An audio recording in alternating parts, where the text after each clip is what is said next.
How are you holding up under all this pressure? Please tell me who you are and why are you here? I'm 56 from the U.S. From North Carolina originally, so live in Hawaii now. So flew all the way from Hawaii here. So the question as far as why I'm here, to me, you know, a lot of the other conflicts are gray, but this conflict is definitely black and white. This is about good versus evil. This is a storybook, you know, any movie we've ever watched, this is definitely evil against good. I mean, we're battling a situation here where, you know, the Ukrainians and the rest of the world are caring and kind and generous and unselfish and take care of one another. And it's just a matter of, you know, we need to stand up for that. That is the most important thing in the world. So this next one is about you personally. How are you holding up under all this pressure? Are you getting time to do some thinking? Are you getting enough sleep at night? Again, I've been there, and it is so very, very hard. And your many fans, and I am one of them, we do have worries. That is the most important thing in the world, is just to show human beings that we're kind and we're caring and that we take care of one another and that the world is united so that we feed each other and make sure that, you know, we all move forward as one collective whole unit. What's going on, everybody? I have a few stories I want to talk about today. The first one I'm going to talk about is that's Ryan Routh, the attempted assassin on Trump, I think the second time, and he has been charged in court, and they're reporting that he tried to kill himself in the courtroom or stab himself in the neck with a pen. So we are going to talk about that for obvious reasons. The other thing I want to talk about today is a former Al-Qaeda member who had a $10 million reward for him as of last year is now being invited to the United States of America, shaking hands with Marco Rubio, and a former CIA director is saying that he's a huge fan of this guy. It's all pretty crazy stuff, folks. Dreamer Podcast starts now, and give me a thumbs up in the chat if everything sounds good. Give me a thumbs up on the video for the algorithm. I appreciate you for being here, and we're going to rumble on with a late night stream. That's also on Rumble, Facebook, and YouTube. I didn't even mean that pun. I just stumbled right into that rumble, but Dreamer Podcast starts now. It's the Dream Rare Podcast. Welcome to the show. The way to get the news at the desk or on the road. Let's go. God is great and success in our control. The world is crazy, but we get better from obstacles. Yeah. What's going on, Facebook, YouTube, and Rumble? Appreciate you guys for being here. And real quick before I start, I'm going to get into those two stories and wait a little bit till people get in. But I want to show everybody that's here real quick. You guys know that I take a lot of time on my merch, and I want to show you that I have a few things on dreamrare.com. It's taken me a while. These white hats are back. The Black God is Great hats are back. They're both made in the United States. You see they got the American flag on the back. And then we have Black God Bless hats. So that's the first time we've had Black God Bless hats, I believe. We haven't had these white hats for a while, and the Black God is Great. It's been a long time because it's hard to find made in the USA quality stuff. And obviously it's just, I'm not going to put it out if it's not that. So just real quick, just before I start, I just want to say I got blue beanies. I got black beanies. These hats are limited edition. I just bought a bunch, and I've been taking a long time on my merch. These are made in the U.S. as well. I just want to show you guys. I know you guys are going to get a kick out of this. This is something I made myself. It says, I love boomers. You already know. Boomers love Anomaly. Anomaly loves the boomers. Sometimes the boomers, you know, they get caught up in their world wars and their, you know, I think there's probably boomers on Facebook calling me an anti-Semite right now because they got brainwashed for 50 years straight by Fox News, but that's okay. We forgive the boomers, and we got the I Love Boomers shirt with Anomaly. That's a classic. You already know the streets are going to be popping off that one. This is another saying that I've always said. I said the First Amendment says the truth sounds like hate speech to those who hate the truth, which is true. You know, whether they call you a racist, a sexist, an anti-Semite, a xenophobe, you know, the truth sounds like hate speech to people who just don't like the truth. So they cry hate. We already know that. And then this one too, I'm pretty pumped off this one. It looks pretty sweet. One nation under God. You see that with the Lord on the front. So check that stuff out. But really, I wouldn't say most importantly, we got these white God Bless hats and the Black God is Great hats as well. So check out dreamrare.com. We love the boomers here. And a limited edition of these if you've ever wanted one. And like I said, I'm not going to take shots at anybody else because I don't know, but I highly doubt that anybody's going to the lengths that I'm going to keep everything in the U.S. The shirts are made in the U.S. The hats are made in the U.S. These are made in the U.S., sourced in the U.S., stitched in the U.S.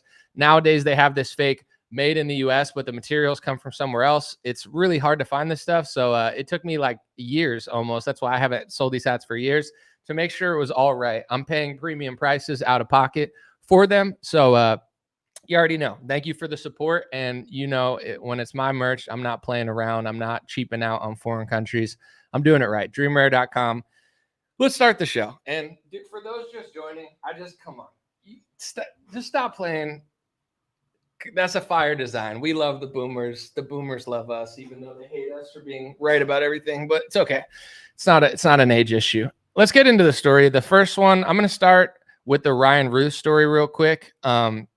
Here's a video of him on Newsweek. I almost said Newsmax, but it was Newsweek. So Ryan Routh was the guy that they said tried to kill Trump, not the one on the roof that actually shot his ear, allegedly, the one that was like hiding in a tree or something on the golf course and they caught him. Anyway, Ryan Routh was not just some random guy that had no digital footprint or anything. He had interviews with New York Times. He had interviews with Newsweek. And he was recruiting former Taliban members to join Ukraine. So while the story's coming out now that he tried to stab himself in the neck at the guilty verdict today, we're just going to go back and just look at a little bit of video and reporting around Ryan Routh and ask the question, what the hell is going on? And that'll be a theme of today's show. What the hell is going on? Either we can act like we're shocked at it, like what in the world is this? Or we can start to get to the truth and be like, we've been lied to about a lot of things. But let's start somewhat simple and listen to Ryan Routh in his own words of what he was doing in Ukraine when he asked. He went over there to fight. And what are you doing here in Ukraine? My initial goal was to come and fight. I think everybody around the globe should be motivated to come here and support the Ukrainians and support the army, no matter what gender, age, anything. Everybody should be here supporting the army. But I'm 56, so initially they were like, well, I have no military experience, so they're like, you're not an ideal candidate. So they said, not right this minute. So plan B was to come here to Kyiv and promote getting more people here. We need thousands and thousands and thousands of people here fighting with the Ukrainians. We need, we've got 190 countries around the world, and we need thousands from all of them. If the governments will not send their official military, then we civilians have to pick up the torch and make this thing happen. Real quick, $5 super chat from Rizzy. He said, have you seen the big pharma actions in BC, Canada, culling 400 immunity ostriches? I did not, but I heard people saying ostrich. I had no idea what they're talking about. But anyway, thank you for the super chat. Let's get back to the show.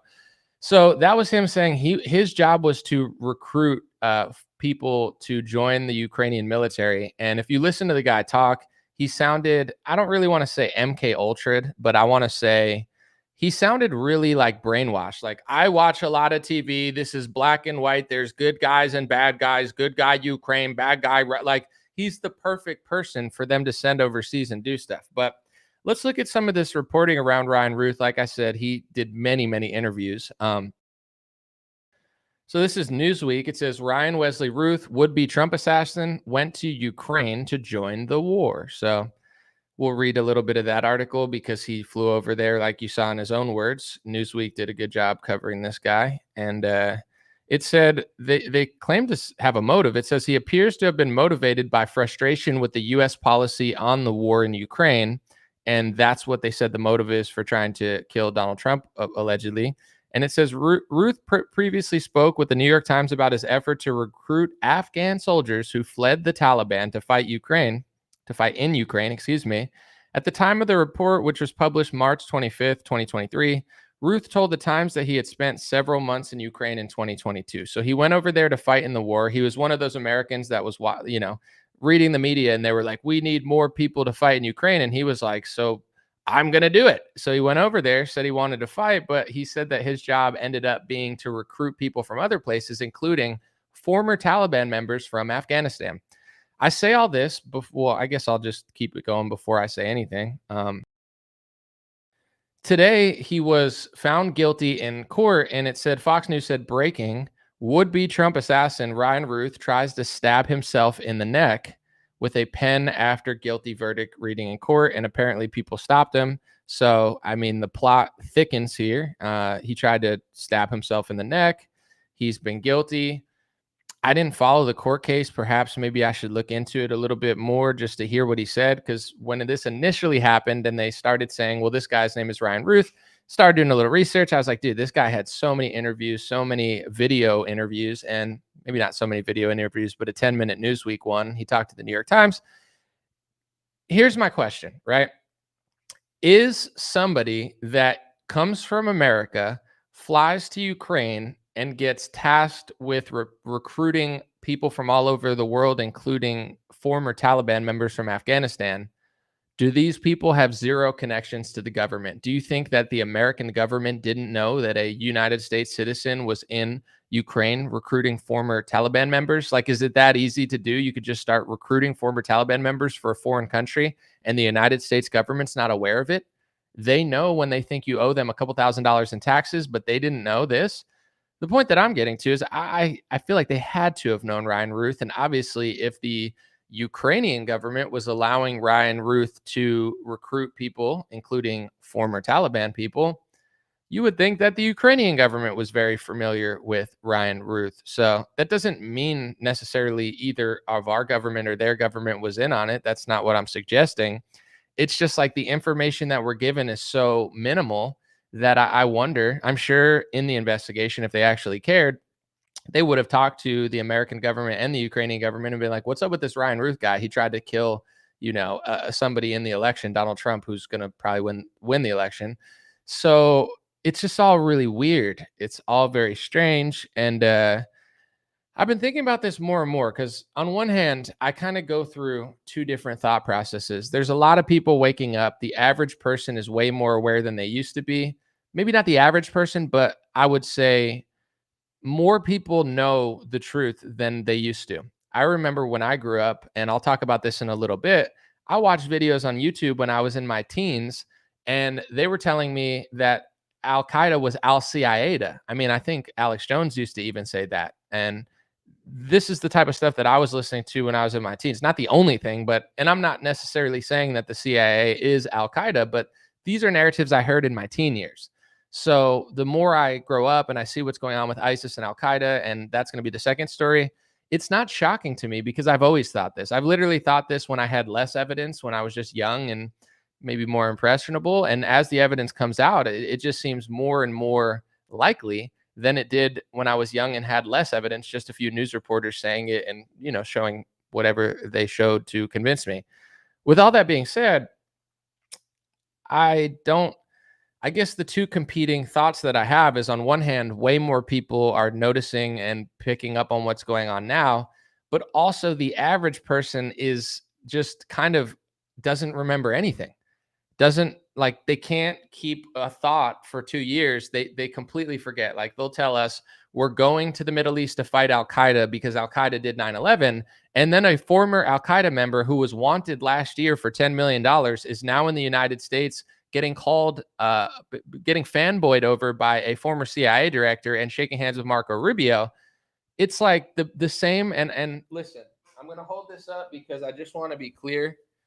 Oh, wait, that's the wrong one, but that's a good shirt too. Hold on. We love the boomers here. I'm not trying to pick on the boomers because we love boomers, and this shirt is proof that I love boomers, okay? With a shirt like this, how can you doubt me? Please don't call me names, boomers. But the boomers, maybe I'll just keep that shirt there for every live stream, and every time I talk about the boomers, I'll just show that shirt to let them know I love them. But the boomers are like the ones that were calling everybody a terrorist. Like in my teen years, I was like, yeah, I don't know that I really trust this narrative about what the government's telling us. And they're like, you're a terrorist, you're a terrorist, you're a terrorist. I'm like, no, I'm not. They're like, we got to go fight Al-Qaeda. It's like now it seems pretty clear that our government either always was or at some point just gave up on fighting Al-Qaeda and I mean, let's just be honest. It seems like our government was probably either funding them, working directly or indirectly next to them, or worst case scenario was always them. That's what it seems like. The evidence is mounting. But boomers, we love them. We love the boomers. They don't seem to remember. They're like, it's like you wipe their hard drive and it's like, remember Al-Qaeda? Remember how we're going to fight Al-Qaeda? It's ISIS now. ISIS, ISIS, ISIS. Or it's Hamas, Hamas, Hamas, Hamas. And now they don't even remember about Al-Qaeda or ISIS. And they don't feel like following up on it. So maybe with the Ryan Routh situation, they just don't tell anybody anything because people are stupid and they don't want information. It's like with the Charlie Kirk assassination. Regardless of what you think, regardless of how much you loved him, regardless of how much you think it's the left-wing guy, I understand. But don't you want more information? No, you don't. Like, the person that doesn't want any more information, to me, is either very suspect or stupid, and it's hard to tell who's who, but let's stop looking at that. Why? Like, someone tried to allegedly kill Donald Trump, and he worked in Ukraine to recruit former Taliban members, and he just tried to stab himself in the neck, and there's videos and articles about him. Like, can we get a little deeper on this? Like, why? And the motive, but like I said, the motive is in Newsweek, but nobody seems to realize that guy claims that the Ukraine war clearly had a lot to do with it. Let's fast forward now, because Donald, and I'm not saying that this has anything to do with it, but this is just the reality of where Trump is now versus what he campaigned on. Trump has made such a total U-turn that Mike Pence is celebrating the fact that Trump has Mike Pence's foreign policy now. Let's read what Trump said about Ukraine now.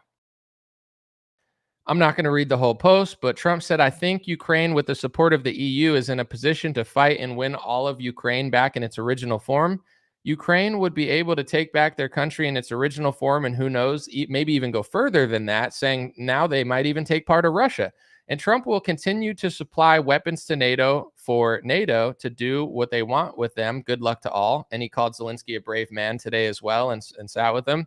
So this whole Trump, is going to end the Ukraine war in 24 hours. That was a lie. Trump did not. Now, not only is Trump not trying to end the war, he is proudly funding it and telling Ukraine, hey, if we're patient, and patience, by the way, means more war. The longer that you're patient in war, the longer it lasts. If you're going to end it, saying, oh, let's just give them weapons and be patient. That's not ending the war. Anyway, Trump's like, let's give them weapons. Perhaps they could take all their land back. Perhaps they can even take part of Russia. So now he's trying to fuel the war even further. And look at Mike Pence. Mike Pence is celebrating because the same donors and puppet masters that control Mike Pence clearly have control of Donald Trump. Donald Trump is a shell of who he once was, but nobody seems to realize on the Trump side. I'm not trying to be condescending. Some people realize, a lot of my audience realizes, some people don't. They're just so obsessed with Trump fanfare that they don't want to admit this, but it's okay. Mike Pence said, Trump is right. President Trump is right. Ukraine has fought bravely for 3.5 years since Russia's unprovoked and brutal invasion. With American leadership and the support of NATO, Ukraine can fight and win a victory for freedom. Thank you, President Trump. And he puts the American and the Ukraine flag. Of course, he's lying, saying it was unprovoked. Any honest person, even if you support Ukraine, you hate Russia, you hate Putin, and you want Ukraine to steal all of Russia, like, let's just say I had that opinion, right? I don't, but let's just say I had the opinion. I want Ukraine to take over all of Russia. They're my favorite country. I think they should own Russia. Let's say I had that opinion. I still would be honest enough to be like, I wouldn't call it fully unprovoked because of the fact of the 2013 or 14 coup/revolution. It probably always was some sort of Western CIA front anyway, but whatever. Can't prove that. Let's just say the Ukrainian revolution, where this new leader gets in, and then you have U.S. leaders flying over to Ukraine, giving them weapons, telling them, hey, we got your back, let's fight. It would be like China flying to Mexico, giving them weapons and declaring war on us. That's not unprovoked. That would never happen. We would never allow that. But we just sat and expected Russia to allow that. And I don't care about Russia, Ukraine. I love all people in some ways. I mean, I don't like every single individual, but I don't have any hatred in my heart when it comes to a foreign nation. I agree with George Washington. I don't obsess or hate any foreign nation in any sort of like fanatical way. They want us to obsess over certain nations and hate other nations. It's part of the ploy, because if you're emotional, whether it's through love or through hate, they can manipulate you. So I don't feel that way about any country. I don't hate any country, even though they try to make me hate so many countries in general. But, I agree with that. Yet when it comes to what's going on now, you got Pence saying it was unprovoked. Everybody knows that's not true. He's celebrating Donald Trump. Donald Trump has made a complete U-turn on Ukraine. And I just wanted to bring that up because that's happening today. Like, all of this is happening at the same time. You have the guy who apparently tried to kill Trump over the Ukraine thing, stabbing himself in the neck. He was recruiting former Taliban members in Ukraine for Ukraine. Nobody really covers that stuff. Now he's apparently trying to commit suicide. And Donald Trump now mysteriously just has Mike Pence's foreign policy and Lindsey Graham's foreign policy. He said he was going to end the war. Now he's literally, and I'm going to move on in a second, but Trump is a hyper neocon now. Trump, that's really all you could say about his foreign policy. Yes, he's ended a few wars and he takes credits for all these wars that nobody even knew were happening, and that's awesome. But when it comes to Israel and Palestine and Ukraine and Russia, Trump is like a hyper neocon. He's like one of the most extreme neocons now. He ran on, I hate neocons, I hate John Bolton, I want peace, I don't like all this war, the neocons are breathing down my neck. Now he never complains about that because he is a neocon. He has like the same policy. He's like, you know what? Not only am I not going to end the war in Russia and Ukraine, but I'm going to keep funding Ukraine, and I'm going to tell them to take back either all of their land and even part of Russia. Like, that's hyper neocon. In Israel and Palestine, obviously Donald Trump is completely pro-Israel. They are just basically controlled demolitioning the entire city, and I'm sure they're going to take the land. And if you do any sort of research, they've been wanting to do that for decades. I actually saw a report recently where there was a president who in the 1990s of Israel who was trying to do all these peace accords, and he was assassinated by someone that they called far right that wanted not a two-state solution. So look this stuff up. There's a prime minister in the 1990s. He was going for two-state solution and he wanted peace between Israel and Palestine. He was assassinated by somebody more extreme than him. And then a year or two later, they had a different prime minister with a whole different foreign policy who did not want a two-state solution. So I'll let you do the research on that. But that's the reality. Like, anybody that thinks, it's the same with Ukraine and Russia. I'm not asking you who to pick a side for or not to believe what you believe. It's just like, be honest with yourself. If you think the Russia invasion was unprovoked, you're either an idiot or you're just a liar. And if you think that Israel for decades now has not wanted that land and did not always have a plan to take all that land by any means necessary, you're just lying to yourself. I know that television's not going to tell you that, because similar to this guy, Ryan Routh, and maybe I'll play that clip again, they paint it like it's a movie script. And I guess if you have a really low IQ or if you're like mentally damaged, you actually think it's a movie. Let's listen to this clip of Ryan Routh again, because in Ukraine and Russia, he literally said it's good versus evil. It's like a movie script. He literally was getting just hyper brainwashed by the media, and it worked successfully on him, apparently. So this next one is about you personally. How are you holding up under all this pressure? Please tell me who you are and why are you here? I'm 56, from the U.S., from North Carolina originally, so live in Hawaii now, so flew all the way from Hawaii here. So the question as far as why I'm here, to me, you know, a lot of the other conflicts are gray, but this conflict is definitely black and white. This is about good versus evil. This is a storybook, you know, any movie we've ever watched, this is definitely evil against good. I mean, we're battling a situation here where it's every movie I've ever watched. What they told me on the television is the movies that I watch movies, and then I watch news, and the news like movie, it's like a movie script, good versus bad. Like, that's an extreme example of somebody who buys that, but millions of people also buy that when it comes to the foreign conflicts. They literally think it's good versus evil, and that these plans are just spontaneous. Like, if this didn't happen, like if Putin didn't invade, they wouldn't have done that. You could think that, but you know, it's not provable at this point. And same with other countries. People are like, no, this is totally spontaneous. They've said this in interviews and in plans for 20, 30 years. They've had the plan to do certain things. You just don't want to see it, so you think it's like a movie script. But anyway, the Ryan Routh thing is really weird. Donald Trump at this point, I think, you know, is getting completely dog walked and leashed by his donors. Trump is like an ultra neocon, and Trump has so much fanfare that the question is, will his supporters realize this and start calling him out and asking for him to change? Or are they going to be like Ryan Routh and be like, Trump is hero script, he's fighting deep state? It's like, he's not, he is the deep state. Trump is so deep state. He's actually almost in weird ways, like more extreme than some neocons now. He can get away with it because he's so likable. But anyway, let me play this clip real quick, because if that story was crazy to you, This one's even crazier. A former Al-Qaeda member who had a $10 million reward for him last year had the bounty removed in, I think, December of last year because he became the president of Syria. And as soon as he did, this former Al-Qaeda member, he's now getting invited to the United States. So this reel that I made, just watch it for 2 minutes or so, or 3 minutes. This will explain everything. This shows all my proof. And I'm coming to the conclusion that we were lied to about everything, yet people have the attention span of a goldfish, so they don't even remember 9/11 or why they said we're going to the Middle East. But let me explain it here in simple terms. This former wanted Al-Qaeda terrorist is now in the United States because he's the president of Syria. Even though the wanted poster of his $10 million reward is still posted to the U.S. Embassy of Syria's Twitter page, the United States dropped the bounty in late 2024 and has since not only dropped sanctions on Syria, but apparently invited him to the U.S. Here's former CIA Director Petraeus on stage with him telling him, "I'm a huge fan of you. Do you get enough sleep?"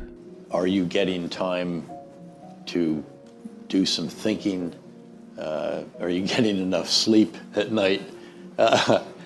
Again, I've been there, and it is so very, very hard. And your many fans, and I am one of them, we do have worries. Feels like this headline from 2015 is relevant now. Petraeus, use Al-Qaeda fighters to beat ISIS. Remember when Tulsi Gabbard told CNN that the United States was actually funding terrorist groups? They expressed a question. They said, why is it that the United States, its allies in other countries, are providing support, are providing arms to terrorist groups like al-Nusra, Al-Qaeda, Arar al-Sham, ISIS, who are on the ground there raping, kidnapping, torturing, and killing the Syrian people, children, men, women, people of all ages. But no worries, this $10 million wanted man from a year ago who they told you was a terrorist is now shaking hands with Marco Rubio. And reports are coming out of Syria that Christian villages are being burned down.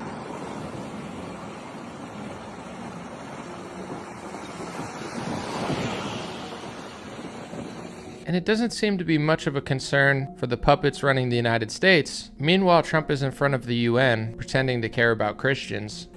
Let us defend free speech and free expression. Let us protect religious liberty, including for the most persecuted religion on the planet today. It's called Christianity. And let us safeguard our sovereignty and cherish qualities that have made each of our nations so special, incredible, and extraordinary.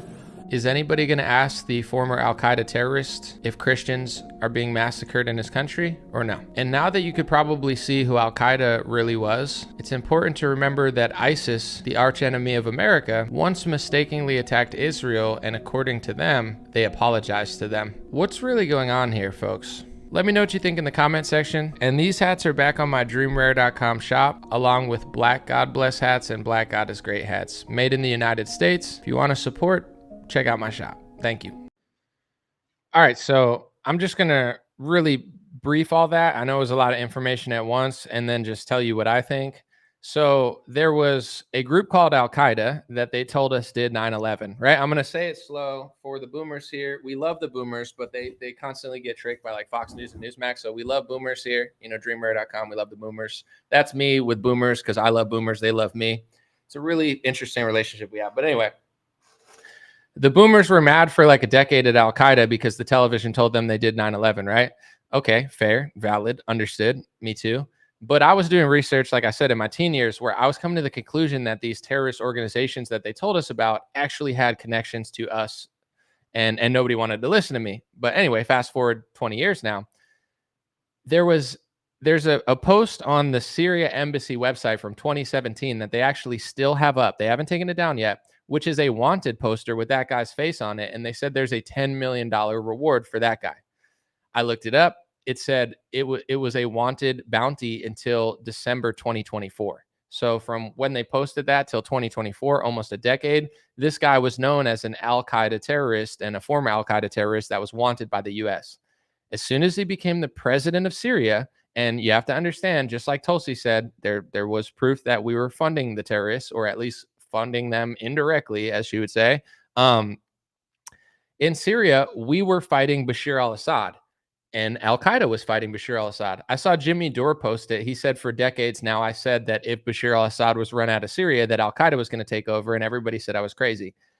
We all kind of knew that just based off of geopolitics and how it was working, and everybody that was saying this, you could find videos of me similar to Jimmy Dore from 2017, 2018, where I was talking about how the United States was essentially seemingly fighting alongside Al-Qaeda. It sounded crazy, right? Oh, Anomaly doesn't know what he's talking about. Oh, Anomaly's off the Trump train, because I'm doing real journalism, right? They're like, oh, why isn't he like David Harris Jr.? Why doesn't he just sit on planes with a Trump hat and look like he pooped his pants and just, look for reactions? I don't know, because I do news reporting and journalism. I don't just do like poopy pants, low IQ Trump worship, gargling just whatever the official Republican narrative is. So I came to the conclusion, outside of Trump or whatever, that the United States was trying to overthrow the leader of Syria with Al-Qaeda. Once the United States and its allies successfully overthrew Bashar al-Assad, a former terrorist that works for Al-Qaeda and had a $10 million reward became the president.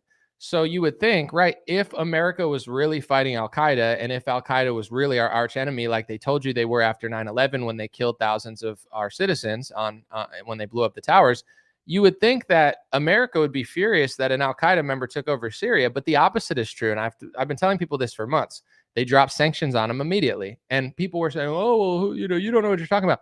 He's the first Syrian president in a long time who got invited to the United States. So he's now even though there was a $10 million reward on him for being a terrorist less than a year ago, he's now walking around the United States. And as I played earlier, that was a former CIA director fanboying over him. His first question was, do you get enough sleep? I've been where you're at. You've been where he's at. You've been a former Al-Qaeda terrorist too. You've been the president of Syria. What do you mean you've been where he's at? I've been where you're at, says the former CIA director. Are you getting enough sleep? We're all big fans of you. He's fanboying like this guy is Justin Bieber. There's no real journalistic questions being asked. No, do you apologize for being Al-Qaeda and being a terrorist? Like literally, no, you were wanted a year ago in America. Just a friendly welcome to America. Former CIA director slobbering over him, and Marco Rubio shaking hands with him. Wake up, people. I hate to be the guy to tell you if you haven't figured it out yet on your own, but a lot of these terrorist groups that they're telling you about on the television, they're actually being backed by the United States and their allies, or they never were even really that group. They were always just a front group for our intelligence communities, probably, and others. Sorry, it's a really shitty thing to think about, but I've known this since I was like 18 years old. Literally, I thought this in my teen years, and all the boomers were like, oh, you don't know what you're talking about. I watch Fox News. We're fighting them. You got the memory of a goldfish.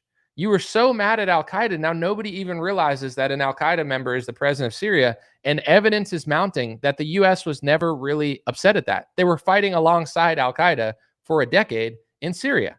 And as soon as they overthrew the leader of Syria, not only did an Al-Qaeda member take over, but now there's reports out of Syria that all the Christian areas are being burned. Maybe not all of them, but there's video footage all over Twitter now of people that are filming from higher places in Syria saying, look at that Christian village just being lit on fire. Well, that's probably what happens when an Al-Qaeda member takes over your country with the United States' help, and now he gets to kowtow around the U.S. I saw people like Mark Levin use this as a talking point. Mark Levin goes, how come all these anti-Semites, how come nobody's talking about what's going on in Syria and all the Christian villages being burned? Well, Mark, for a decade, people, Jimmy Dore, myself, Alex Jones, I could think of other people. I'm trying, let me know in the comment section who else. People were warning, if the United States fights alongside Al-Qaeda, they're going to let Al-Qaeda take over Syria, and they're going to kill Christians. Like Tulsi Gabbard talked about it. I talked about it. Jimmy Dore people talked about it. So the neocons, including Mark Levin, look at what he was saying about Syria. He was posting articles, posting news reports, trying to lobby. I don't know if lobby is the right word, but trying to advocate for the overthrowing of Syria. This is how sick people like Mark Levin are. They're advocating for the overthrow of Syria. It happens. Al-Qaeda takes over, and then they point at all the people that were saying that was going to happen and say, oh, why are you guys not talking about it? We did talk about it. And I'm not saying Mark is talking to me because I don't even know him, but he's like, oh, these, I know who he's talking about when he says this and that. He's talking about the Tucker Carlsons, who was never for regime change in Syria. He's talking about people that do real reporting on the wars, and now he's acting like he's the only one that cares when he was advocating for the overthrow of Bashar al-Assad. Well, that's what happens when you overthrow Bashar al-Assad. Al-Qaeda takes over and Christians get killed. And the people who are warning about that are slandered as anti-Semites by a bunch of these clowns. It's so sick. It's sick what they're doing. There's the same people, you know, with Charlie that are saying there's no evidence that Charlie changed towards the end of his life. You are the evidence. Go look at your Twitter feed from 2 years ago. You were all freaking out that Charlie Kirk was putting Tucker Carlson on a stage. And then there's some sickos, and this disgusts me because, listen, I don't know Charlie Kirk that well, but I know what he said publicly. It's like Charlie Kirk, till the day he died, stood by Tucker Carlson. That's a fact. Charlie Kirk never wavered. He wasn't taking Tucker off the stage. And Charlie, if you want to honor Charlie's legacy, it's not my legacy. It's not your legacy. Charlie wanted Tucker Carlson to speak at events. You now have sickos on Twitter, a lot of these Zionists that are saying, well, you know, we got to get Tucker off the stage. I saw one lady, Abby Libby. I see Patricia Heaton. She's retweeting things saying, you know, in Charlie's memory, we need to do. It's like Charlie didn't agree with you there. And I'm not saying Charlie agreed with me on everything, but if you're going to use his death to try to do something with his organization that he didn't want to do, that he fought against till the day he died, not allowing people that are hyper Zionist that want, you know, Tucker to not be able to talk at a show, Charlie didn't agree. Charlie was pro-Israel. Charlie was a proud Zionist, but Charlie did not want to close the discussion and the door on Tucker. So you can't use his death then to say that, oh, look at that. This is what these people do. It's sickening. It's sickening. Everything is inversion. They push for regime change in Syria, and then when it happens, they go, oh, it's the people that were against it that are the reason that Christians are dying. I said this in 2017, and so did everybody I know that was against regime change in Syria. Now you're saying they're responsible for what they said was going to happen? And then it's such a clown circus show. Trump is on an EU stage being like, oh, we got to protect Christians. Meanwhile, the Al-Qaeda guy running Syria is allowing Christians to just get overwhelmed in Syria. And Rubio and Trump aren't saying anything. I think there's enough evidence there. And like I said, with very little evidence, just off of things I was hearing and conspiracy reports and stuff, I thought since I was a teenager that Al-Qaeda was essentially not as far away from the U.S. government as everybody thought. And a lot of people ignored a lot of different ties. But when I was younger, it seemed like this crazy conspiracy. Now, when you put all the evidence together, including Tulsi Gabbard saying it, reports coming out about funding, articles from Petraeus where he was saying that we should fight with Al-Qaeda against ISIS and stuff like this, it's becoming clearer and clearer that we were not really fighting them. We were either funding them indirectly, funding them directly, or sickly enough, never even really fighting them at all because maybe they were always a plant group. How else can you explain the fact that a former wanted terrorist with a bounty 8 months ago is now invited to the United States and a former CIA director is saying he's a huge fan? Why would you be a huge fan of somebody that was considered a terrorist for the last decade until he became the president of Syria? You're a huge fan? You're Justin Biebering out over somebody who had a wanted poster on an official U.S. government Twitter account a couple years ago? What else are you supposed to take from it? And this is what the Fox News boomertards don't understand. All these terrorist organizations that they're told about on Fox News, yeah, they're sick. But what's even sicker is you don't realize a lot of the people you're looking up to are not necessarily as far away from these people as you think they are. And then you're calling people terrorists that see through this stuff. A lot of, not all, because there's problems in every religion, and there are, Muslim groups that are bad, and I'm sure there's Christian groups that are bad too. But I'm just saying, like, a lot of these extremist radical Muslim groups, not all of them, because I'm not providing just cover or anything, but like a lot of them are front groups. And a lot of the Western people don't realize that. They're like, oh, dude, these people are so crazy. Like Al-Qaeda? Yeah, Al-Qaeda is a crazy extremist group. But it probably wasn't just some random group with no sort of government funding. And if you get to the, Tulsi Gabbard used to talk about this all the time, and she understands it probably more than I do, especially now that she's the director of national intelligence. But she used to say that Wahhabism, this extremist ideology of Islam, is coming from government-funded stuff. She used to say Saudi Arabian government, American government. She used to be like, yeah, I'm not for this extremist radical version of this religion, but it's being funded. It's not like this random group. And if you have a CIA director on stage saying that essentially he's a big fan of somebody who was Al-Qaeda, to me, that tells me everything I need to know, that he's not an enemy of Al-Qaeda. He's a fan. Oh no, this guy changed. In the last 7 months, he was known as a terrorist until 7-8 months ago, 9 months ago, I guess 10 months ago now, because it was last December. I mean, the evidence is there that we always were behind them, directly or indirectly. Wait till people figure out who else the United States government and our allies are behind. Probably never. They'll probably never figure it out because they're so brainwashed by what the media is telling them. And I'm not saying every bad group in America every bad group in the world is necessarily backed by America, because there's evil in other countries that we have nothing to do with. But America and our allies do have our hand in a lot of things around the world. And all you have to do is look at the United States itself and realize that these people are sick in the head, because our own cities are failing. Our currency is being not hyperinflated, but if you look at how much money they printed after COVID, they used COVID as an excuse to start printing money, and they haven't stopped since. That was like their cover, where they're like, oh, I guess we got to print a lot of money now. And now it's like over, and they're like, yeah, well, this is just the rate that we're going at now. And nobody even realizes it. So it's like these people running our government, they don't even feel the need to actually tell us the truth about everything, because they have everybody divided by left versus right, CNN versus Fox News, this versus that, and nobody even wants to admit it. I'm against terrorism. I'm against extremism. I'm against radical, violent, evil, like versions of Islam that are twisted.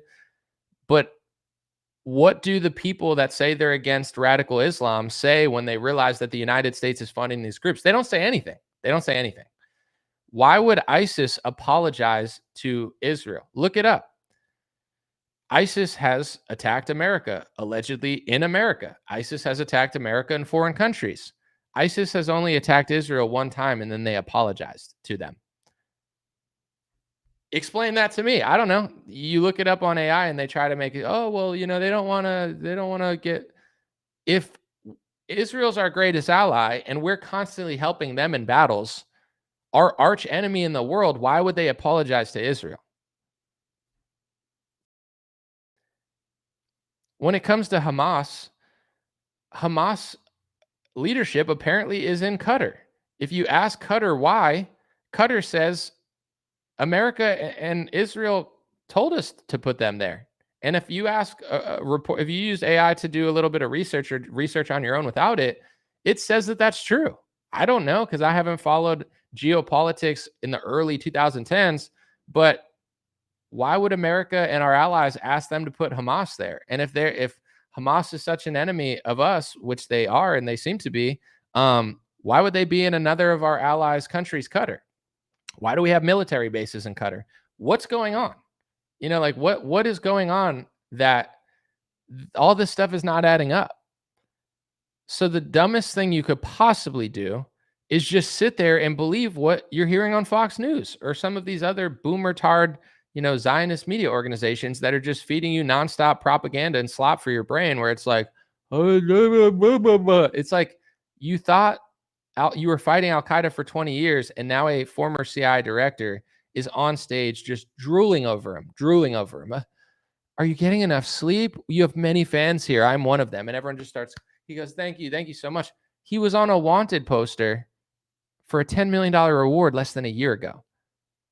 No journalistic questions for this guy. No, like, hey, do you condemn what Al-Qaeda did since you were a leader of them? Like, do you feel sorry about it? Nothing. No, just warm welcomes to America. When are Americans going to realize what's really going on?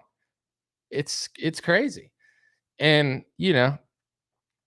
I keep my cool because it's like, what am I going to do? I'm just going to, do the best job I can being an American reporter and keep it moving. But at the end of the day, like, this disgusts me. Let's walk through the steps again. They told us that Al-Qaeda did 9/11 with bin Laden. They went to the Middle East to go fight Al-Qaeda and bin Laden. 15 years later, reports come out that they're actually funding and working with Al-Qaeda, and then an Al-Qaeda terrorist takes over Syria, and they drop the wanted poster. They drop the sanctions on Syria, and you invite them to the United States of America. And the stupid boomers that were so upset at Al-Qaeda for decades in 9/11 and believed all the George Bush neocon propaganda, they don't even get it. They don't even know anymore. They're like, I'm on to the next PSYOP. I'm on to the next PSYOP. I forgot about that one. Of course you did, because as soon as you started figuring it out and people started figuring it out, they just changed the branding of the names. It's like, well, now it's Al-Qaeda. Now it's ISIS. Well, now it's Al-Nusra. It's the same people funneling through these groups, but they're just changing. Like, as soon as like the name doesn't work for you anymore, they just give it a new name. Why would ISIS apologize to Israel? Why is a former CIA director on stage slobbering over a former wanted terrorist? What more do you need to know? I'll read a few comments in a second, but I'll say this before I do. Trump, in many ways, is a paradox and an anomaly, because in some ways he's the best thing to happen to American politics, and in many ways he's the worst thing to happen to American politics. He's the best thing to happen to American politics because he woke a lot of people up. He's the worst thing because he put them right back to sleep. He's the best thing because he speaks the most truth, and he's been more honest than Obama and the last 5 presidents combined. Maybe not the last 5, maybe like the last 2. He's the worst because he's been so honest about stuff, he has people's trust and support when he doesn't really deserve it. He calls out the stuff and then he becomes it. He says he hates the neocons and then he does what they want. He's confusing. So many people trust Trump. They want to believe that he's this great leader. He's better than Kamala, I guess. You know, I'll give him that. He's better than a tube of toothpaste and an eraser and Kamala and slow Biden, sure, because he doesn't have the border wide open, but that's really it. I asked everybody on Facebook, YouTube, and Twitter a poll. I said, Donald Trump is, and then I left it open. I said, a great leader or a total puppet? And I understand those are kind of like extreme answers, like a great this or bad this, right? But I said, is he a great leader or is he a total puppet?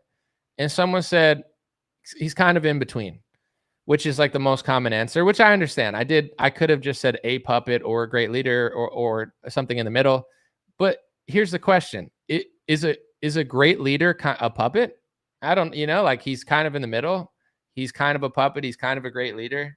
I guess I see it. I understand that. But wouldn't a great leader not be a puppet? Like, do people just not want to admit that this is not what we want? It's better than. Trump is better than. He's better than a tube of toothpaste. He's better than Biden. He's better than Kamala. He's better than Pete Buttigieg. He's better than. He's not a great leader. He's not actually on our side. He seems like he's so he seems like he's almost given up. He seems like for a while he was battling the donors and the special interests and the neocons and the deep state, and then he just decided to completely become them and then sell the deep state neocon agenda and see what Republicans think. And I'll say this too, because this happened with COVID and it confused a lot of people. It's like a Pavlov dog experiment. I know I said this a lot, but it puts it into context. Pavlov's dog is a psychological experiment. Ring the bell, give the dog food. Ring the bell, give the dog food. You do it so many times. Once you start ringing the bell, the dog reacts as if there's food there and drools, but there's no food. They do that with Trump. Truth, Trump, truth, Trump, truth, Trump, truth, Trump. Take away the truth, just give them Trump and vaccines, and then people are conditioned to think that there's got to be some sort of reason that Trump's lying to them. Trump is like the best manipulator because they give you so much to cling on to, and then they take it away. And like a dog, people don't realize it. So during COVID, he goes from this freedom leader to Mr. Lockdown, Mr. Operation Warp Speed, Mr. Socialist, Mr. Print Money, Mr. Flip-Flopper. And everybody feels like because they like Trump, now their job is to make excuses for it or just play the left versus right game. He campaigned on ending the Ukraine war within 24 hours, and he demanded that Israel wrap up what they're doing because he didn't want it to look bad on him. He'd rather keep it all in the Biden administration. Obviously, Israel's never going to do what Trump wants. He has absolutely no say or power, and I think he realizes that. So he gets to do like ballroom things and build things like a kid in a sandbox. They're like, go do this. Yeah, you're not going to tell us what to do. And Trump's like, okay, I'll do that. But with Ukraine and Russia, because it's not Israel, I think Trump maybe thought, maybe I could do something about this. Maybe I can end this war. It's maybe a little bit easier. But I don't think his donors and puppet masters and handlers wanted him to end that either, because it's the same people at the end of the day. So, Zelensky's puppet masters are Trump's puppet masters. I was one of the only people who said this, and you can go back and look, and you can go back and try to, I don't care, but I'm just being honest. When Trump said, "You don't have the card, Zelensky," 99% of newscasters were just like, "Man, this is hilarious. This is amazing. This is funny. Trump's crushing it. He's telling Zelensky he doesn't have the cards. America's back, baby." And I told people this, while I share all those sentiments, and I did think it was funny, I told people on that stream that day, I said, Trump is telling Zelensky he doesn't have the cards, but the reality is Trump probably doesn't have the cards, because Zelensky's handlers are Trump's handlers, and Trump is a total puppet just like Zelensky. So they both have a leash. Maybe Trump's is longer in some cases, maybe some shorter. But at the end of the day, it's just a talking point to make you feel good. And most people did not agree with me then. Most people were like, "Oh, you can't take a win. You're so negative, blah, blah, blah." It's clearly true. Now he's in the White House saying Zelensky's a great man. Mike Pence agrees with him. He's telling Ukraine that they should be able to take even more land, maybe even take parts of Russia. He's a neocon on steroids. He ran and campaigned on being against the neocons and ending the war. Now he's on social media saying we should even go further. Not only should we not end the war and should we be patient, but Ukraine should maybe even take parts of Russia. He is a neocon on steroids. If you understand who Trump's handlers are, and you understand who his special interests and his donors and the people more powerful than Trump that have him completely surrounded, then it's like knowing the future, because it's the WWE script. If you're just a fan of wrestling and you're watching Hulk Hogan versus The Undertaker, you're just guessing who wins with, decent, I think Hulk Hogan's going to win. If you have the script, you're 100% sure what's going to happen. I'm never going to say I'm 100% sure, but I know the script because I know who Trump's handlers and donors are. And most reporters don't think that Trump has handlers and donors. So there's a reason that my accuracy rating is ridiculously accurate. It's because I'm reading the script and they're going along with what they wish it was. They think it's a movie like Ryan Routh. Sorry, it's not. During COVID, you can go back and watch pretty much any of my videos and all of them stand true. How many people during COVID can say that their videos in March, April, May, June, July, August, September of 2020 are still accurate to this day? Probably less than 1%.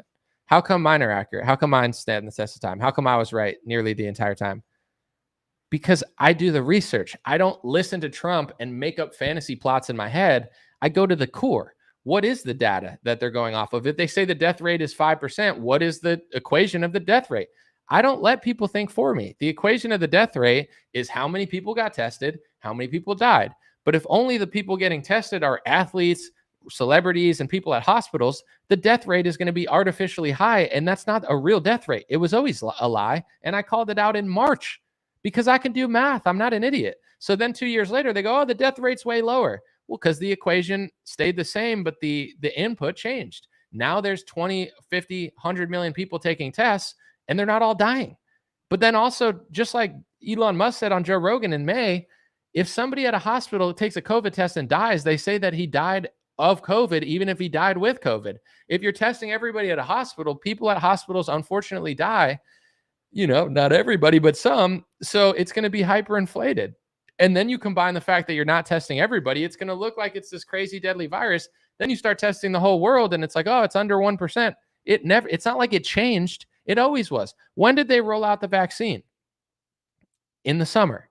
When do flu cases and COVID cases traditionally go down, or whatever you want to call it? In the summer. So if you roll the vaccine out in October, it's going to look terrible because November and December, more people are going to get sick. If you roll a vaccine out in the summer, in the late spring, they said, "Oh, it looks really." I remember even Rand Paul was like citing the data, and I like Rand Paul, and he's one of the most honest people in Congress, but apparently I'm even smarter or more honest than Rand Paul. Sorry, Rand, on this topic, I remember him being like, "Oh, look at these great results in June and July." Oh, and then they just fell apart in November and December, just spontaneously. I'm sure it was just so random. Roll that same vaccine out in November and December and see what happens. It's not going to be the same results because in the summer, people get sick less from, flu-like diseases. That's just literally like all the data we have from the last 100 years proves that. literally always.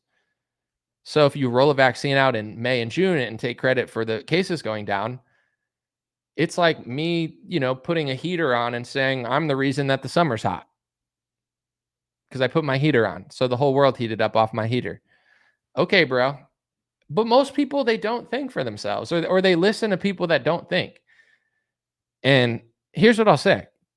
If anyone was doing a job that I thought was actually sufficient, not that nobody is, but if when I started, anybody was telling the truth and being honest and doing it with energy that related to me or resonated with me, I would have never done this.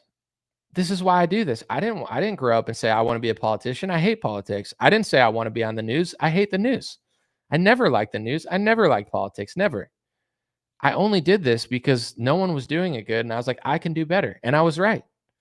And somehow I succeeded. Praise God. Because against all odds, I'm reaching hundreds of millions of people a month. I have over 1 billion views. Praise God. Because I can't believe this even happened. But even now, I'm inspired when I look at what everyone's saying and it just doesn't make any sense to me. I'm like, I guess I got to work because nobody seems to understand this stuff. I don't know why. I can't put a finger on exactly. Like, I guess everybody's inspired to do different things. Some people have different strengths, but there's so many obvious things to me that just no one seems to be able to pick up on. And I've talked about this for years now because it's the reality of the situation. 80% of influencers are not journalists, news analysts, critical thinkers, or they'll sell you a critical thinking t-shirt and never think a day in their lives, but they don't do that. They're professional fans. They're basically like fanboys of politicians. And you don't know how many of these people have donors and special interests at this point. They're the same as the news. They're the same as a politician. I'm not going to name names because I'm not petty like that. And I'm a good person and I keep things that I don't feel like sharing. I'm not the type of person to like just tell everybody secrets and stuff. Not that it's a secret, but I remember one time in 2018, I'm not going to say who, someone called me up and said, can you talk to this other person? They're taking my donors. They're doing this and that. And I don't like what they're doing with my donors and they're my donors and she's taking my donors. Like, and I remember talking to this person. I can't remember exactly what I said, but I'm thinking to myself, I don't give a shit, bro. I don't have donors. Like, I'm busting my ass doing news reporting, and especially at the time, making like nothing. And this is what you're doing. And then it made sense to me. It's like, if your goal is to make money, you wouldn't do what I'm doing, because what I'm doing is not the most profitable thing. Busting your ass every day to do videos for pennies on the monetization. There's no real money in that. These people, like the person that I'm thinking of, barely even made videos. They made like one video and then they just started sucking up donor money. It's like they're probably making way more money than me doing nothing. So if your goal is money, then that's the obvious thing, but that's not my goal. And that's not what I think is honorable. And I'm not impressed by that. But as somebody myself who doesn't take donor money and doesn't work with special interests and doesn't work with politicians, why would you call me and complain about, like, I didn't even know that influencers were taking donor money until this person called me to complain about someone else. Like, I give a shit. And I told him, never call me about this again. If you have an issue with someone else, call them. I'm not mediating a little donor sucking contest when I don't have donors. Like, who cares? And don't ever call me complaining about someone else again. We're not in high school. I'm not a female. Stop. I don't do this. But that's the reality. Like, people don't, I love this person. What are they doing? What value are they providing? It's the same way. And the reason I talk about this is not to be petty, but it's the same reason I got into this. I didn't like CNN. I didn't like Fox News. Both of them are fake opposition, and they're controlling the narrative, especially then. Now you have all these influencers. They're doing the same thing and just making it seem like it's different. It's like if they're just pushing propaganda all the day, or they just suck up to Trump all the time, what makes them so much better than Fox News? The fact that they're saying they're not Fox News? Like, is that all people need? Well, I'm not Fox News, but I act exactly like them. Then who cares? That's like Donald Trump now. He's saying he's not he doesn't even say he's not a neocon anymore, because he is a neocon. When's the last time you heard Donald Trump complain about the neocons? He shares Mark Levin more than he shares anybody on his social media feed. He complains about Tucker the last time he talked about Tucker.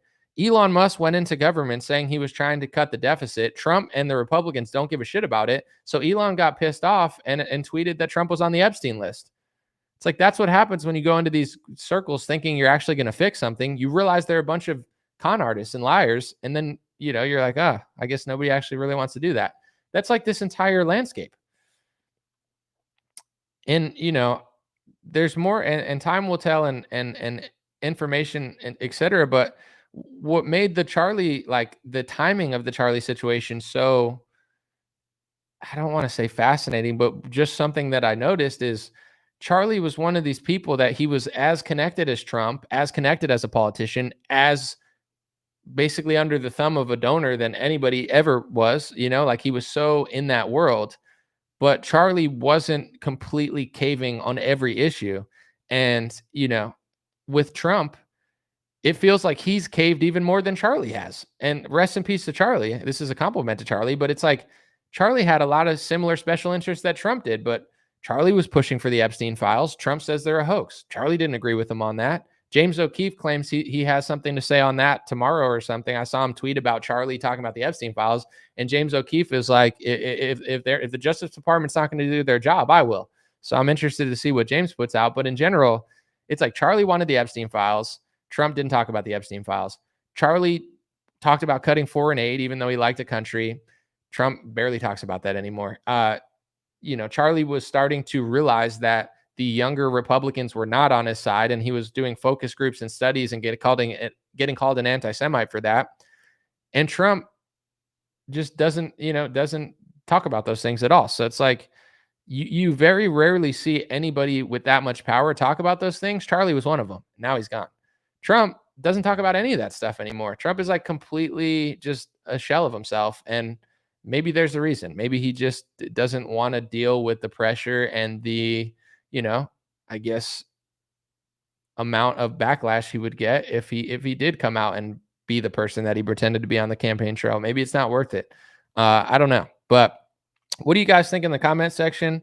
I'm going to hang out for a little bit, but I'll see what you guys are saying. What do you think about the Ryan Routh situation?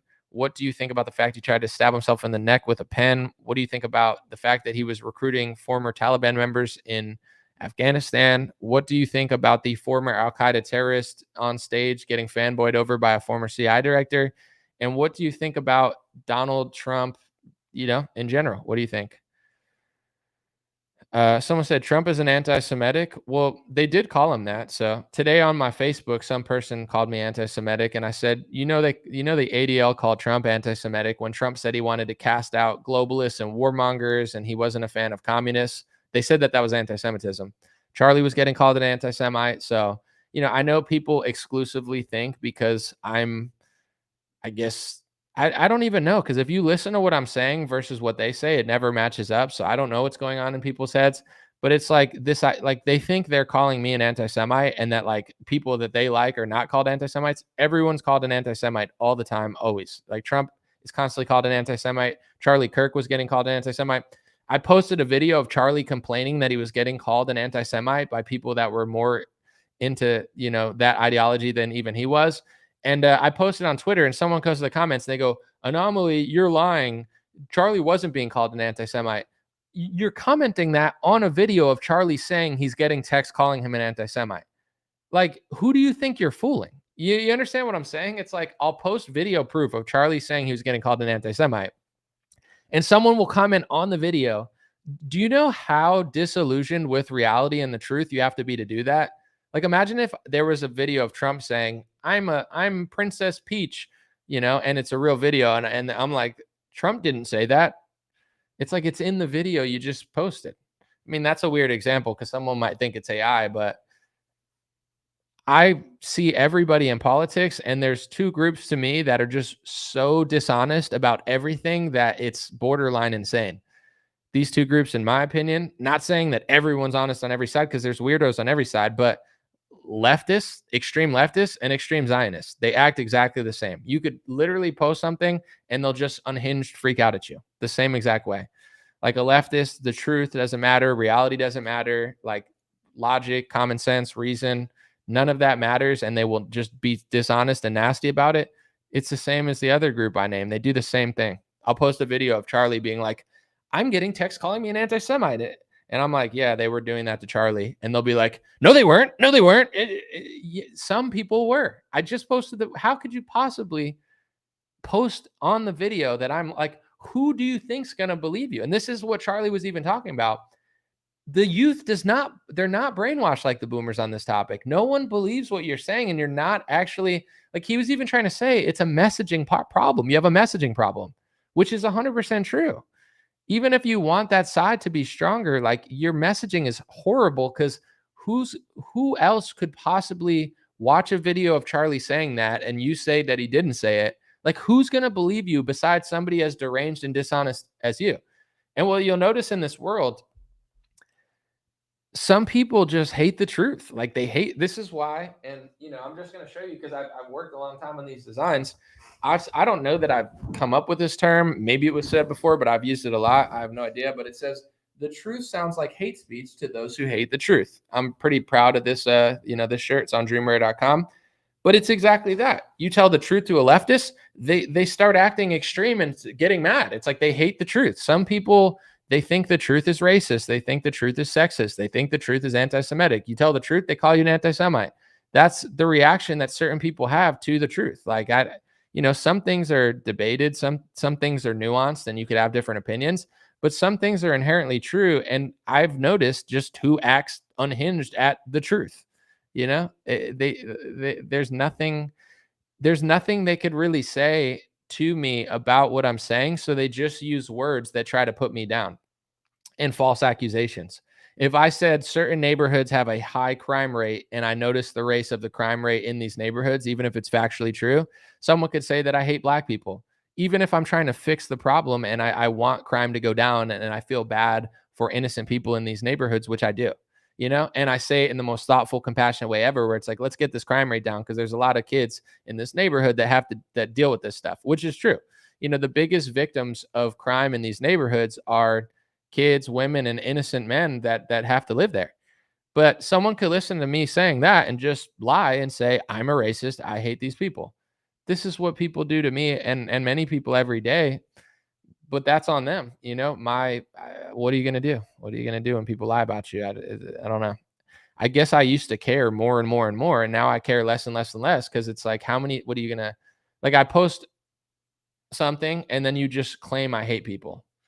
Who believes that besides other people that are dishonest like you? And if you lie to yourself, like, what else are you lying about, or why? Like, and it's psychologically fascinating, because there are psychological reasons. Some people have biases. Some people have, ethnic, religious biases. Other people, it's the same as anybody. It comes from a place of weakness. Like if you meet a girl or a guy, like say you're a girl meeting a guy meeting a girl, or you're a tranny meeting a furry or something. I don't know. I'm just joking, but like meeting somebody.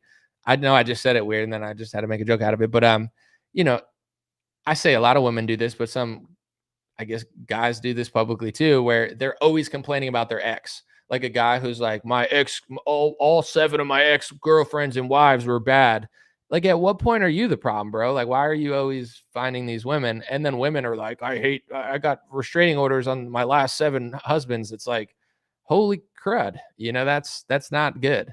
So what I'm trying to say is sometimes people always blame other people for the issue, but they are the issue. You attract what you are, you allow what you allow. And at a certain point, you have to, every human being of every race and every religion, if they want to be the best version of themselves, they have to look within and be honest with themselves. That's the only way to move forward. That's the only way to be a better version of yourself. Some people don't do that. They constantly play the victim. They constantly project. They constantly let their demons and their anger and their hate brew up in them. And then they're constantly looking for a scapegoat. This is the psychology of everything. So it's the same with politics. Like if you listen to how I talk, sometimes people will say in the comments, if someone calls me an anti-Semite, they'll say it's because Anomaly is such a critic of Israel. I'm really not, though. I mean, that's how it's perceived because I'm not just reading some sort of Zionist script, but I'm actually a bigger, way bigger critic of American politicians. And I always say this. It's not Israel's government's responsibility to baby the U.S. It's Israel's government's responsibility to do what's best for Israel or to do what they think is best. I'm more annoyed at Mike Johnson than I am any Israeli. I don't, that they have their own battles and struggles, and there's political problems in their country that a lot of people don't agree with. Like Mike Johnson is supposed to serve our country. Donald Trump is supposed to serve our country. You know, these are the people that annoy me. These are the people that I criticize Republicans more than I criticize Israel. And I'm not saying that to do a pick me, look at me, look at me. This is just how I think. Like, I don't think Ukraine has to do what's best for me. I expect Ukraine is not just stealing our money. Then I would be annoyed at Ukraine. Our politicians are the ones, like, they're voting on this stuff or they're passing executive orders. That's who I'm annoyed at. I don't go around the world looking at other people. I just am upset at our politicians. But at the same time, people, they perceive what I'm saying as so hateful and so extreme or radical because they just hate the truth. And it's like, I'll be honest about lobbying groups. I'll be honest about this. And they don't want me to be honest about it. So what are you going to do? But if you listen to how I speak, I'm not angry. I'm not hateful. I'm not blaming someone. I'm not blaming other countries. That's just how it's perceived by people that essentially just provide cover. And this is what I will say. At the end of the day, the truth is the truth, and certain people care more about certain things than their nation.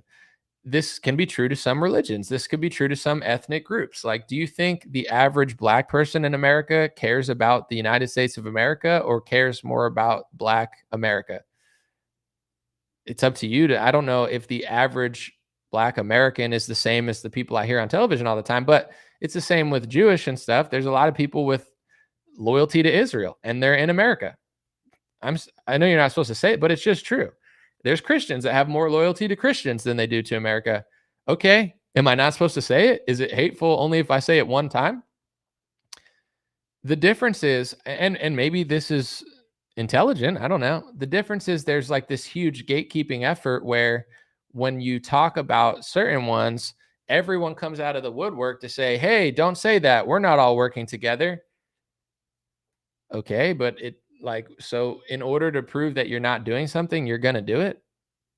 Like if Trump just says, I'm against globalism and communism, I don't like globalism, I don't like communism, I don't like warmongers, and the ADL comes out and goes, whoa, cool it with the anti-Semitism, buddy. He said communists. They're like, yeah, we know. He said globalists. Yeah, we know. So you're gatekeeping communism, globalism, and warmongering as a quality of yours, and you think that anybody who is against those qualities is an anti-Semite? That's weird. It's very strange behavior. I don't know I don't know what to say. There's a bunch of articles talking about Antifa as well and saying that, essentially talking about the roots of Antifa and saying that people that are against that are being anti-Semitic as well. I didn't write those articles, and I'm not saying those are the be all end all because there's an article about everything nowadays, but it's like, I don't know. It is what it is. I'm just reading it. Someone said RFK was kicked out of 109 pharmacies for buying too much Tylenol. Dude, that's hilarious. The whole Tylenol thing is going over my head. They're trying to blame Tylenol for autism or something.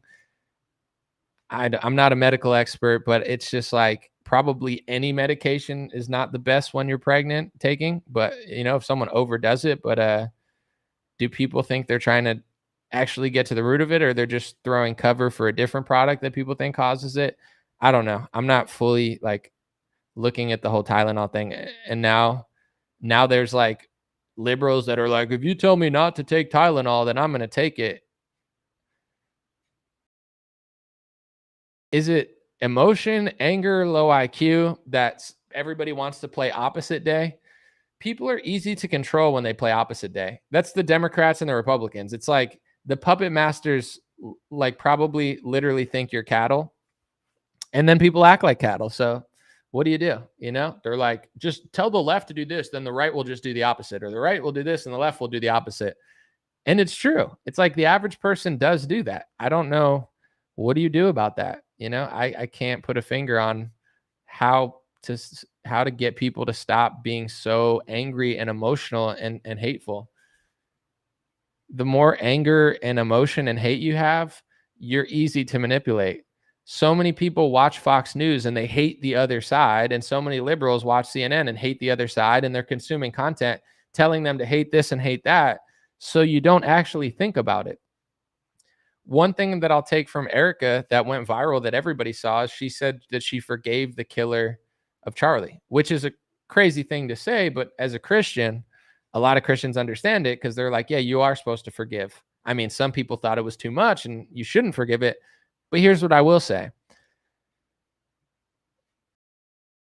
As a Christian and just in general, when you hate too much, you are easy to control.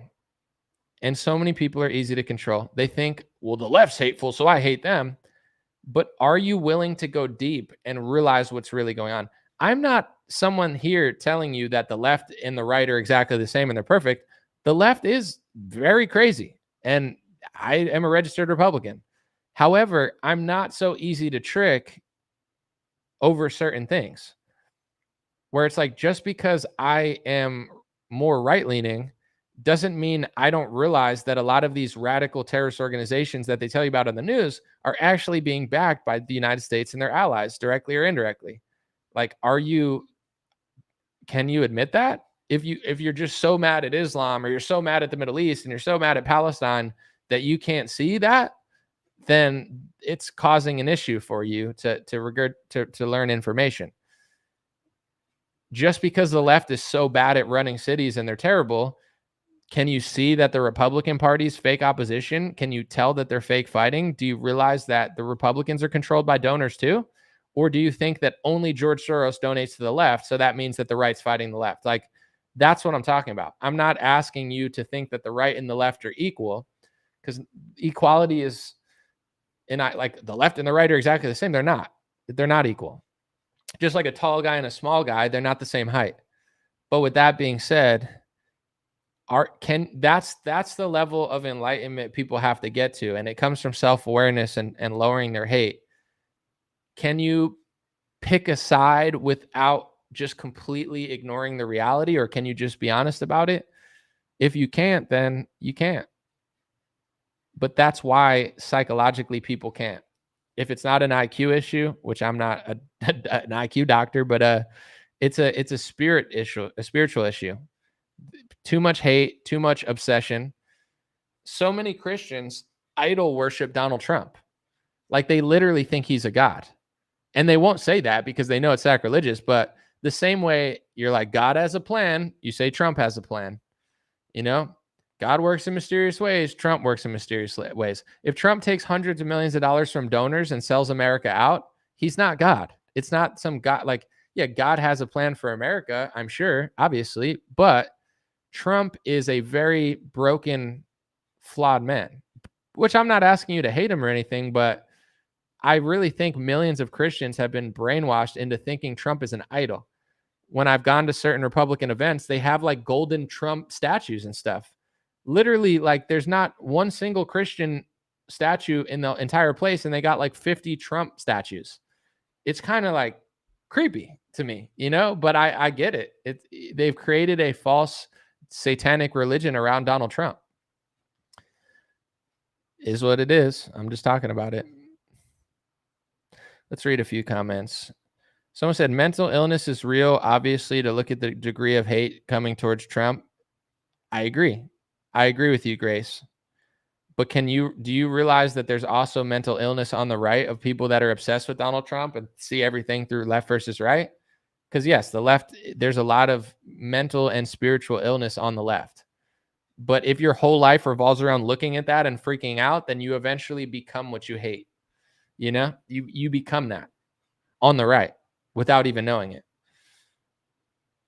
Just because someone else acts a certain way, if they're able to control what you think and what you do, then they control you. They're your puppet master. Well, I'm going to run this way because they're over there. I get it, but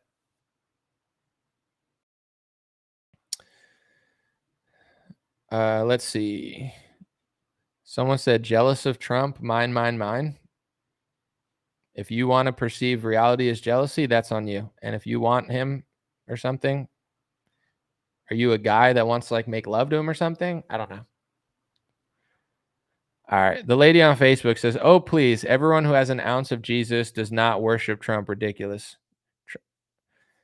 If you're a Christian and you're a Republican, and you can't admit that there are millions of people that literally think that Trump is on the level of a god without admitting it, then you're probably one of those people just not trying to admit it.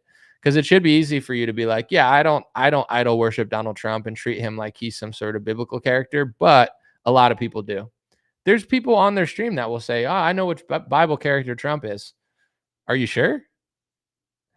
Like, what if he's not that Bible character? I have the self-awareness to understand that I don't know everything, as far as like biblically. Do you know how many Christians will say, Trump is this character from the Bible? He's the good guy from the Bible. What if he was the Antichrist? What if you thought he was the good guy from the Bible, but he was really a bad guy from the Bible? I'm not here to say which Bible character Trump is, because I don't think he is a Bible character, but you could think that he's Samson or someone else, or, he's the flawed guy who does this or that, but he's got good intentions, or he has to make mistakes in order to get us to do the right thing. You could say that Samson wasn't the right one, but you get what I'm saying? That's you saying that, though. Do you have the awareness to realize that you're not God and you didn't write the Bible, and what you're saying, it doesn't necessarily match reality? What if he has the spirit of the Antichrist and he is actually misleading Christians? It's not that hard to see that side of it. See, someone said, who are you, Anomaly? I hear you trying to judge. Careful, careful. You're like having like an aneurysm over the fact that I'm speaking reality about Trump. You can't understand that. Like, you're the type of person that you probably think he's the great character from the Bible. I think he might be the Antichrist, but I'm not going to say that with confidence, because he could be the good character. He could be the bad character. He could not be a character in the Bible at all. Is that, can you admit that without getting angry? You're having like a mental breakdown in the comment section. The left is crazy. The left anomaly. You're like, yeah, oh yeah, just the left. Just the left's crazy, not you though. You're totally not one of those people that idol worships Donald Trump. You can't even admit that anybody does that. You think it's not. I watch Fox News. I mean, the Republicans are the good guys and the bad guys. It's like, okay, lady, whatever. If you believe yourself, congrats. But any honest and spiritually relaxed person can realize that you are a little off, but it's okay. Let's see. Someone said every Bible character. Well, I made my point. I'm not going to repeat myself, but how many Republicans and maybe I'm going to repeat myself. How many Republicans and Christians have you heard say that Trump is this good guy from the Bible? Thousands. How many? Like, how do they know? How are they so like they?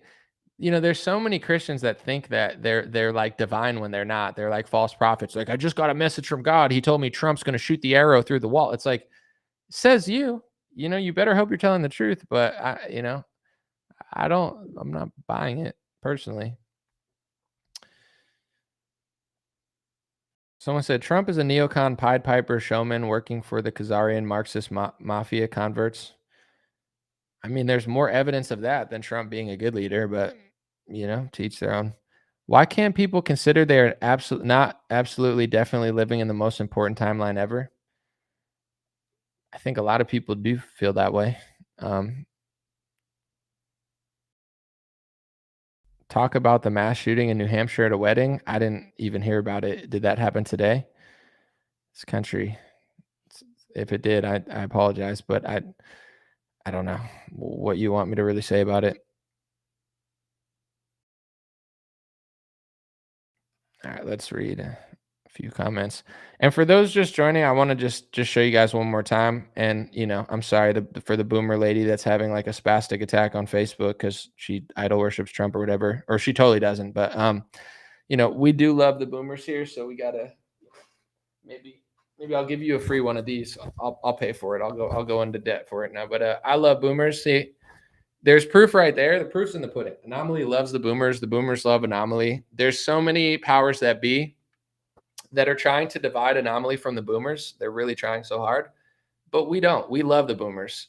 We know the boomers really think all the world wars, they got the truth told to them and they were fighting for their rights and, all this stuff. And the moon landing was super real. And, Ronald Reagan was the best president ever.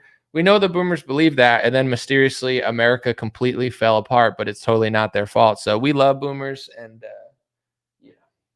yeah. But we got the white hats back in stock. We got the black hats. They're going to sell out, folks, and there's only a limited edition of those. So get a white hat, get a black hat. Check them out. You like that shirt? I love it. I'm pretty pumped on it. But these are the hats, folks, at dreamrare.com. We got the white one. We got the black one. God is great. God bless. Made in America. Got the American flag. I'm really paying extra in order to get all this stuff. They told me we can source, literally. I'll tell you this too. The company that I use, they have a way where you can like kind of say it's made in the US, like sort of, but they get materials from elsewhere. There's some sort of weird loophole. I said, no, I want it all made in the US. So it cost multiple dollars more, perhaps even more than that, than it would have. But I do everything. These are made in the US.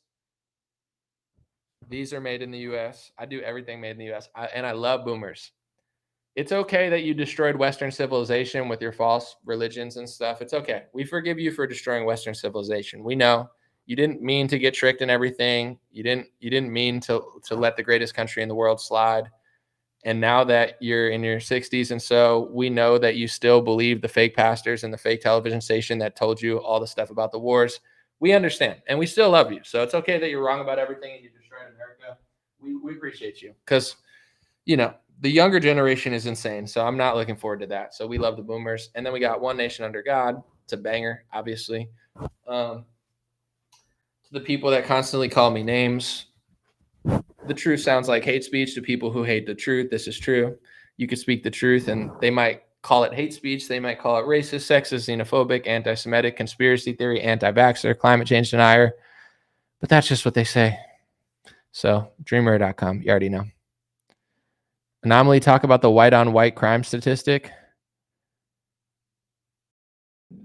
People came down from these Caucasians came down from the mountains of Caucasus and just started causing ruckus. Are you making the point that most of white violent crime is other white people? Sure, if that's true, it's these Caucasians. You guys got to calm down and stop attacking each other. But most major cities, the crime rate is egregious and the statistics are not good there. So, if everyone could calm down, that would be great. But a lot of the robberies, thefts, and violent crime in the major cities, it is what it is. The stats don't lie. So Caucasians, relax, my friends, and also other ethnic groups. We see the stats. It's not good. You guys got to stop. Everybody stop. All crime is gone away now. So we don't have to worry. It's all gone. Thanks to my speech from this guy. So was that good or no?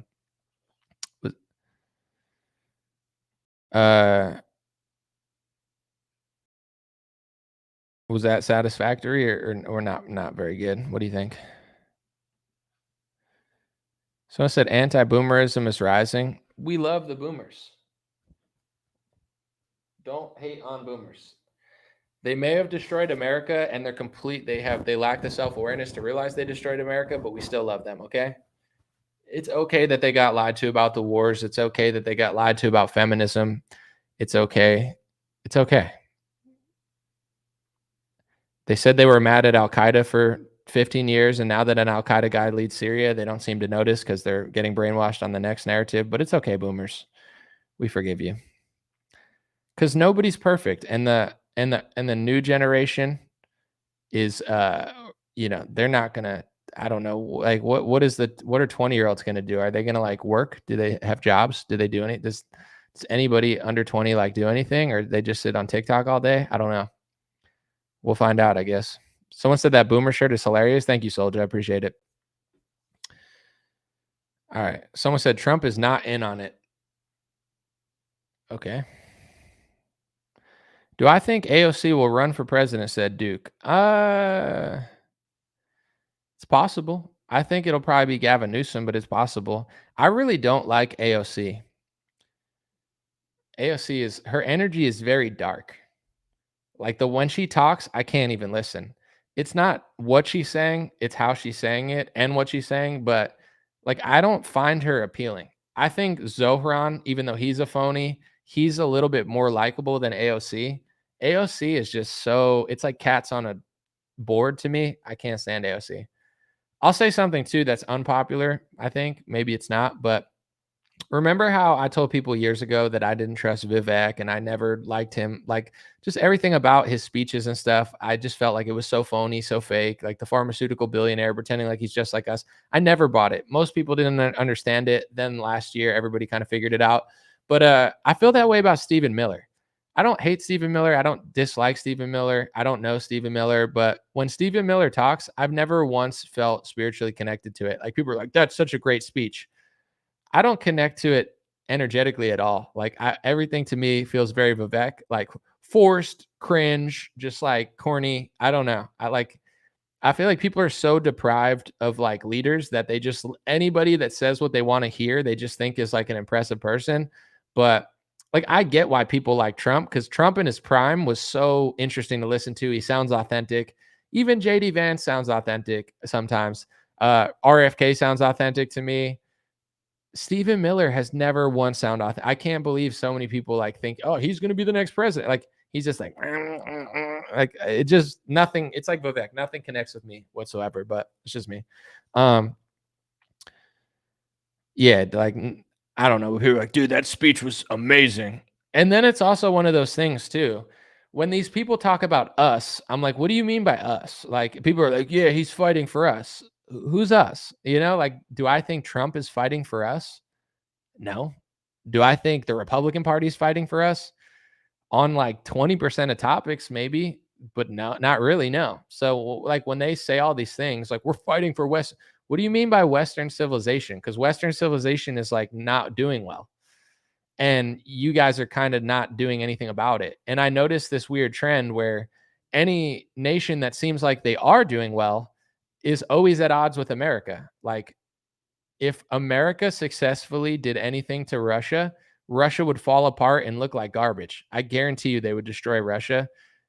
They already kind of helped destroy Syria.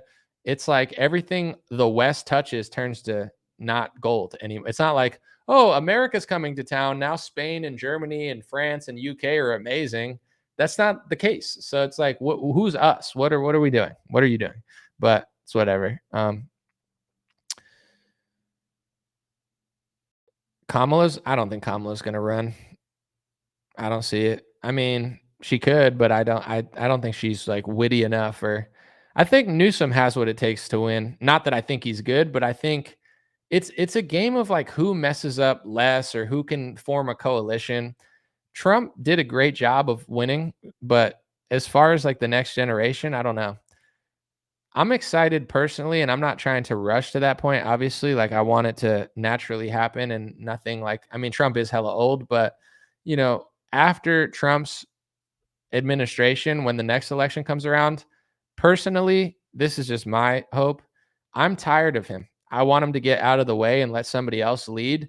Like Trump playing kingmaker is not good. Like Trump is not that great of a leader. He's stymied the movement like a lot. Like everything goes through the lens of Trump. There's way brighter people in the Republican movement that have way more innovative ideas that are not allowed to do anything because Trump is just like standing there, just making a spectacle of everything. Everything Trump does is just like a big show. It's just this big show that pisses off the left. It makes the right mad. To me, it just seems like he's the perfect puppet to just make everything like weird. So I feel like, is Trump just going to play kingmaker and make a spectacle after it? I think Trump is one of the most interesting people ever, and I get why he's always going to have a huge fan base, but I don't think he's that great of a president, and I think Republicans, the fact that they're so obsessed with him is just weird at this point. It's like when Trump is gone, he's probably still going to be the star. He's going to be puppeting JD Vance. He's going to be telling everybody what everybody wants. Like, it's like, can people get over Trump? I don't think they can. It's like the obsession over Trump is weird. And although I think that Trump was a more interesting and likable person than Obama, you have to be honest. Like so many people say, oh, like Obama was this and that. Yeah, Obama sucked. But people aren't obsessed over Obama anymore. Like the left-wing people, and even, you know, give credit where it's due. Like black culture doesn't care about Obama anymore. You know, like everyone's like, why do they don't? I think they just thought he was better than, you know, Mitt Romney or George Bush and was like, yeah, whatever. Like there is no obsession over Obama, nor should there be, because Obama was not a good president. but Trump also was not a good president. So like the right-wing obsession over Trump is like insane. They think he's like George Washington. It's like Trump printed more money than Obama. He locked the country down. He sold vaccines. He flip-flopped on his foreign policy. He said he was fighting the neocons. He became the neocons. He's like a drooling warmonger now, pretending to be a peacemaker. Like at what point do we just move on as a party and find somebody better? You know, and I know this is an unpopular opinion, and I don't care because I've never mattered in their, like, I've always been unpopular. They're like, oh, we want this. I'm sure you do, but I want to see things move on. And even with certain things in Florida, right? I don't trust DeSantis. DeSantis is controlled by the donors. He sold out to a foreign nation, like all of the Republican Party. But DeSantis says he's going to end property tax, and he's more likely to do that than Trump. DeSantis hired Joseph Lopata, who's the best surgeon general in the country. DeSantis is more strategic than Trump. He's like, yes, I'm a sellout. Yes, I'm controlled by the donors, but he also does things that are good for his people while he's doing that. I don't really see it as much with Trump. And I said this during the primary, and everyone hated me for it, but I was like, the difference between me and other news people is everyone was saying DeSantis is controlled by donors. Trump is not. I said they're both controlled by donors. Trump is also a sellout. So is DeSantis. I'm not saying DeSantis isn't controlled by donors. I'm saying Trump is also controlled too. And nobody wanted to admit that. But the difference between DeSantis and Trump is people don't like DeSantis as much, which is a good thing. And DeSantis actually is strategic on domestic issues, and Trump is an idiot. Like, I don't know. That's how I think. So it's like, yes, Trump talks like he's Ron Paul, but he governs like Lindsey Graham. I'd rather somebody that is just who they say they like look like, and people don't like them, so they realize that they're controlled too. You understand what I'm like? I think Trump is so overrated.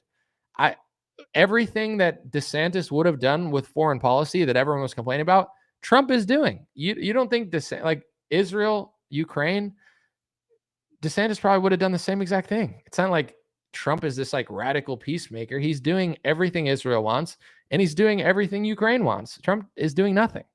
He has to just make up things that nobody even cares about to be like, look what I did. What? No one even, you stopped the fight between Thailand and Cambodia or something? Good. That's awesome. But like, sorry, the big ones that everyone really cares about is Ukraine, Russia, Israel, Palestine. So someone said, remember, lock her up, Trump 45.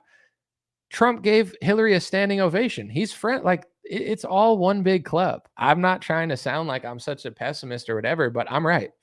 Time will vindicate me like it has on most things. So, you know, at a certain point, people need to like get over like the Trump obsession. It's like, this is going to last forever. People like, they have no, and I have a theory as well. I know this is going to piss some people off, but it's true. When you look at, and you know, cool is what you make of it. Like, I think being nerdy is cool. I think sports are cool. Like, I don't think cool means you put on sunglasses and you like smoke weed. That's not cool. But you get what I'm saying? Like, a lot of political people are not cool. Like in high school, the least cool people wanted to be politicians, like the biggest squares, you know, they say it's Hollywood for ugly people. But anyway, in politics, a lot of people are not cool, and Trump made them feel cool. Trump made a lot of Republicans for the first time. Like, Republicans have never been cool. But since like maybe Reagan, they were cool. But like in the last like 20 years, nobody thought Republicans were cool. Trump was cool. Trump made Republicans cool. I'm not mad at it. I'm just saying a lot of very not cool people, the reason they don't want to let Trump go is because Trump, like, their whole identity is pretending they're Trump. You know, it's like, oh, I'll put the hat on and I'll go to this event and now I'm the cool guy. I get it. Everybody wants to be cool. But at a certain point, I just feel like so many Republicans, the reason they idol worship Trump so much is because it's their whole identity. They go to these parties, they wear the Trump hats. There's millions of Republican chicks now who think it's cool. So it's become like a brand, the same way people used to wear, you know, Coogee sweaters, and people were like FUBU for a while. And then people had baggy pants and basketball. You know, it's like Trump is a vibe. Trump is a brand. Trump is a identity. You know, it's like Tim Pool has never Tim Pool wears a beanie all the time. His fashion has become his identity. It's like, we know you're bald, bro. It's okay. You could wear a different hat, but he doesn't want to wear a different hat because when he takes his hat off, he looks like he's 30 years older. So he wears the hat. He looks like he's like in his 20s. He takes it off. He looks 59. So we get it. You don't want to take off the hat, but it's like Tim Pool's hat has become Tim Pool. it's like Trump has become Trump support, you know? It's one of those things where it's like people are afraid to like move on. Where I'm never going to downplay who Trump was. He's an American legend. He's he's probably the most interesting person in modern history. If you know, he's like the most famous and interesting person of the last 50 years, probably. Okay. Give him all the credit, put him in the Hall of Fame. But at a certain point, like, are we going to run the country? Or are we just going to keep printing money and handing it to Trump's donors? Because I'm tired of it, you know? And here's another thing, too. I just showed people that a former Al-Qaeda terrorist is shaking hands with Marco Rubio and a former CIA director. Did Fox News cover that?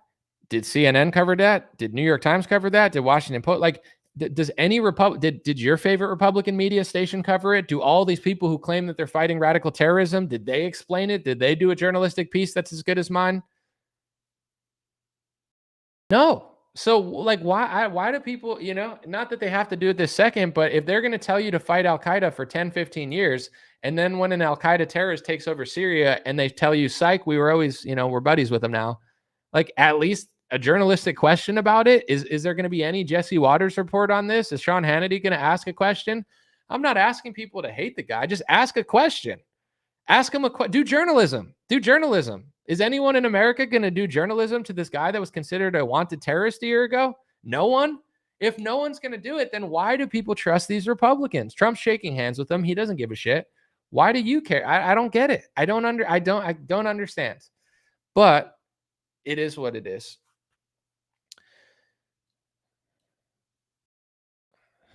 Someone said Afghanistan is in London now.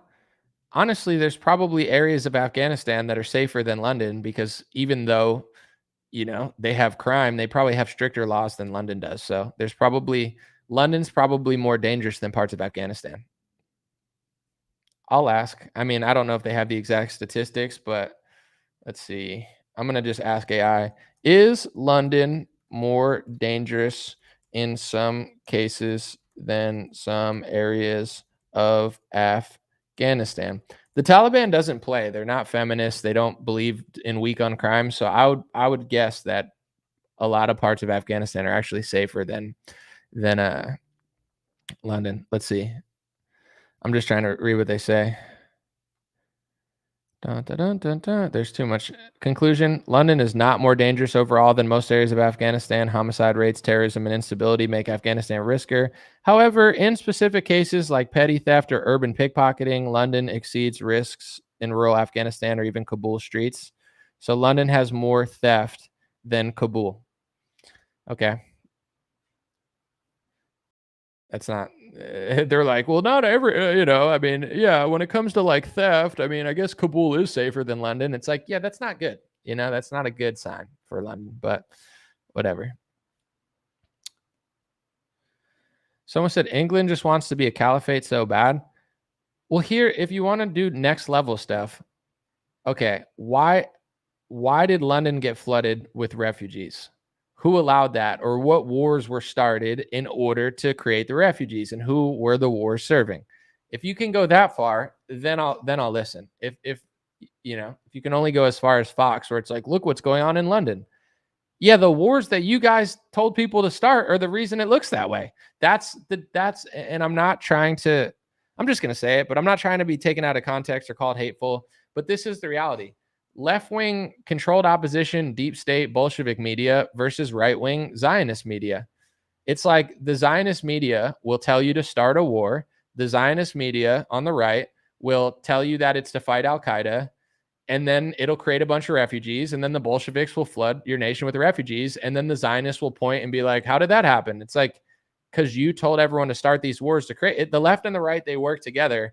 And then as soon as it happens, it's like Zionist media will tell you to overthrow Syria. And then as soon as Syria is overthrown and Al-Qaeda takes over, they'll either not talk about it completely, or they'll try to frame it as like anti-Semitism, that like, oh, the anti-Semites don't want to talk about how bad Syria is.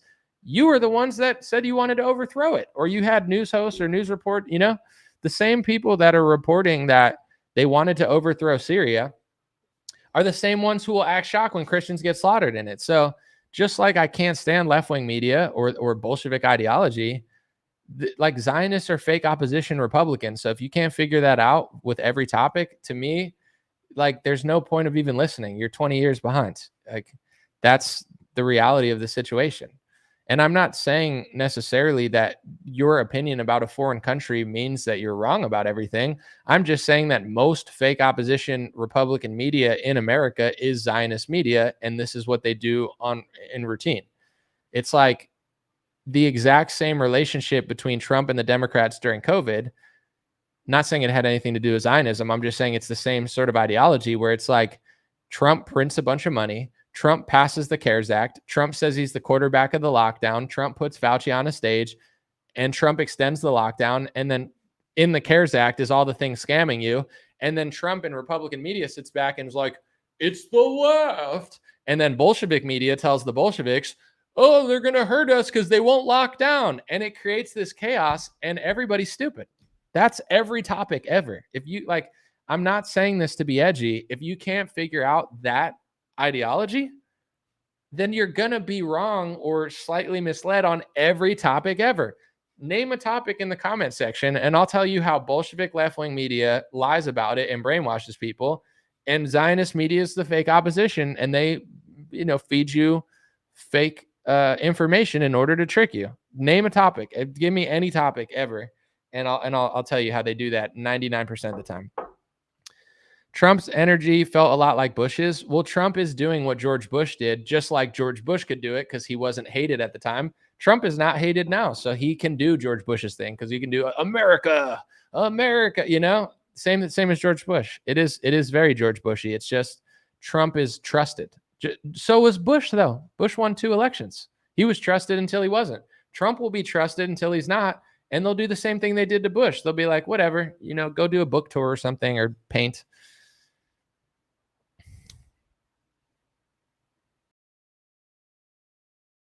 Someone said, how did the Zionists get into power?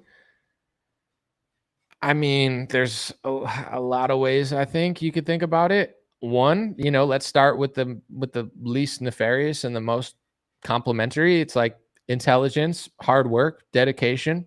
Every human being, regardless of their, foreign policy or whatever, should be allowed to compete in the free market. But I think that personally, I know you're probably not supposed to say this, but like banking, loans, like if you look at the way that the UFC was kind of bought out, it was a bunch of like loans and debt. Like they understand the banking very well. I think at a certain point, once you gain a lot of stuff, and if you have dual loyalty and you use your power and resources to work in unison while framing anybody that knows that you're doing it as a psycho, when you control a lot of media real estate, it makes it easy to affect public perception. But I think there's a lot of intelligence, a lot of hard work and dedication. But I also personally, without being disrespectful or hateful, think that there's a lot of banking in it. Like, for example, whoever started the UFC, however they did it with the Fertitta brothers or whatever, they had to have a lot of money, right?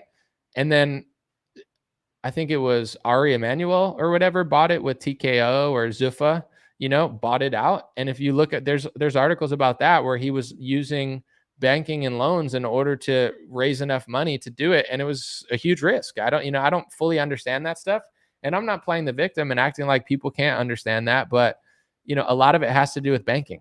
If you have money, you can buy other stuff. If you know how to use loans and the banking system, you can acquire other things. So I think, the hardest worker in the world can work their whole life, and somebody that has $1 billion can just buy your entire business and then phase you out. So at the end of the day, you could you're not really supposed to do this, but you could trace it back to the history of banking. It's like if you're controlling banks and you are running banks and you're like the Rothschild family, then you probably have a lot of influence because you control a lot of money supply in some sense. Like they say that it's some sort of hateful conspiracy theory. Not saying that everybody did this. Some people worked hard. Some people have high IQ. Some people earn their way. I'm not knocking it at all, but it's like that's regardless of who owns what bank or whatever. It's like if you control money, everything else is secondary. It's like you can pay people off. You could buy this. You can own this. it all comes downhill from there. So, not saying everybody did that, but I think there's a lot of banking. I think there's a lot of work that went into it, but there's also a lot of, gatekeeping essentially, where I think at a certain point, like now, I can only speak for my lifetime because I don't know what happened back in the day. But, as soon as I figured out, for example, in the Republican Party, even though I supported Israel, I like everybody, I just realized they were passing hate speech laws for Israel. As soon as I figured that out, it was like an off switch happened on my career in a lot of circles. Like I never wanted to like look at everyone and think they're not me or whatever. Like I didn't care, if you're nice to me, I'm nice to you. I didn't, I didn't look like at everyone and say, oh, they're fake opposition. I just realized that in order to get jobs, in order to work at most news corporations, that you had to push that narrative. And if you look at, the Daily Wire, Candace Owens got phased out as soon as she started questioning Israel too much. If you look at PragerU, it's run by a former intelligence member of the, Mossad or the IDF or whatever. Melissa Straight. I think she was an IDF soldier and an intelligence unit or something. She runs Prager. So, do they allow people to talk there? I'm sure, but do you think if you're gonna notice patterns of stuff that like in America's interest, but at the expense of saying that this is not in our best interest, do you think that it's easy to climb the ranks of a organization that was started by a former military member in the intelligence? Probably not. Fox News doesn't want that there. Like it's like you get phased out of everything if you talk about that stuff. So that's just the reality of it. How it started, the origins. I mean, I think there's a lot of, just like everything in this world, there's a lot of money, there's a lot of power, there's a lot of games that were played throughout history in order to get certain. And how did the Rockefellers get so much money? How did they start a dynasty? I don't have all the information, but I think a lot of it has to do with wealth, money, banking, ambition, and then also I think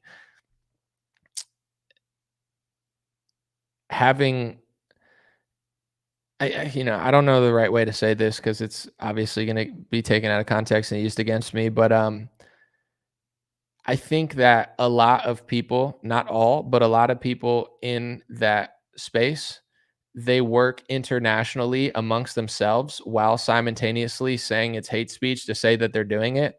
Like organizations like the Anti-Defamation League, it's like if you look enough into their bios and descriptions and Wikipedia and all sorts of pages describing them, they're basically like an international Jewish organization. But if you said that they were that would also be an anti-Semitism or something. So it's like, they're working on behalf of their people. You just can't talk about it. They're working together and they admit that they are, but you're not allowed to say it. So it's a lot of like international working together while simultaneously acting like everyone's crazy that's saying so. It's a lot of leveraging things for a foreign nation and then calling Americans hateful if they notice that it's happening. And it's at, I think at a certain point when you own enough real estate and control enough of stuff that I think that it's easy, especially in old media, it was easy to just like phase out people and make them look insane if they ever noticed or talked about that. A lot of this stuff, I mean, I might as well just say it. Nixon was talking about a lot of this on the Nixon tapes. If you ever listen to the full Nixon tapes, like they just told the public like, oh, Nixon was Watergate. And yeah, sure. But a lot of people felt that was a little weird because Nixon was a very popular president. I think he won 49 out of 50 states. So how does like the most popular president in modern history get kicked out of the White House? Sure, you could say it was Watergate, but you could also listen to the Nixon tapes and hear all the things he was saying. He was saying a lot of what I just told you then. He understood that. He knew that there were people that were working against America's interests, and he thought all of those things. And then, then he got kicked out of office. And since then, I don't think anyone's really talked about it. So, or at least to that level. I'm sure Trump to some extent sees that too. And either, doesn't care or just doesn't have the authority to care or doesn't want to even think about caring because thinking about caring would not fare well for his, his popularity or connections to, so anyone could say what they want, but I think and I don't want to say everyone did this, but personally, and I think this outside of one group or anything, just the reality of the situation. A person can play in a casino and win a jackpot, but the real jackpot winner is the people who own the casino. If you own a casino, you're winning the most money. I've thought this way about my whole life, regardless of who owns it or regardless of who's behind it. This is not an accusation. This is just the reality of how I think about the world. The same way you win the most if you own a casino, not the people playing in the casino.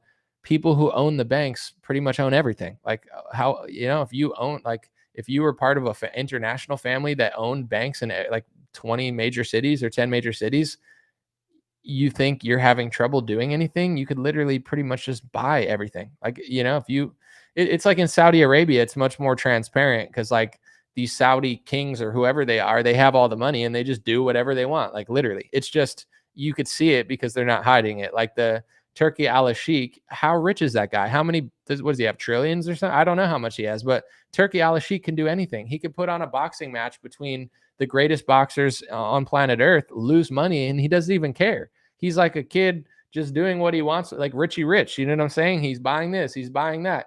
Everybody respects him, and everybody has to respect him in the fighting world because he's funding everything.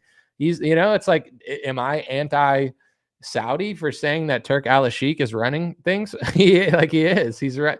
He's like controlling a lot of sports now because he's so wealthy. Money, you can do anything. The most famous person, like a Dana White, he works with Turkey Al-Sheikh because Turkey Al-Sheikh has money. Canelo said he said, I'm not going to work with Turkey Al-Sheikh. He did. Why? Because Turkey Al-Sheikh offered him more money than he'll probably ever see from another fight. So he said, yes, people that will do stuff for money can eventually be, put under. So that's how I think about, like, how did this happen? How did that happen? Who owns the banks? Who has all the money? If you own the banks and have the money, you get to do whatever you want. Oh, they're doing something, you could just buy it. You could buy this, you could buy that, you could buy this. So a lot of loans, a lot of banking, a lot of money manipulation, that's behind everything. That's why they don't want you to talk about it, because it's just true. Like, it's just, America is very passive aggressive with everything, and it's very smart, I think, in some ways. But in other countries, that's the king, that's the elite. I have no chance. Everyone knows that. America, it's all hidden. It's all like behind, you think Trump has power, you think Kamala has power. It's because that's what they want you to think. Like, oh, it's Trump. Oh, it's Kamala. Oh my God, dude, Trump is like powerless. Kamala is beyond powerless. Trump can do a few things. He could build a ballroom. He can do a few things, but really he's not in, he's not in control. And this keeps people from being able to do anything about it. Because if you have one person who has all the control, then it's like, I'll vote for the other guy. But if both parties are controlled, then you're not going to vote your way out of it. But still, more than half the country thinks that they can. I'm not going to judge you whether you do or don't vote for strategic reasons in an election. But what I will say, as somebody that votes in some elections, and now probably not so many anymore, I don't think I could vote my way out of 90% of issues. I just sometimes want to vote for the 10 or 20% I can control, and I feel like it's strategically worth it. But how does everyone not realize you can't vote your way out of stuff now? That's the issue with Trump, is he makes people think that they have a leader. Like, Trump is okay, but the real people who are owning stuff are his donors, the bankers.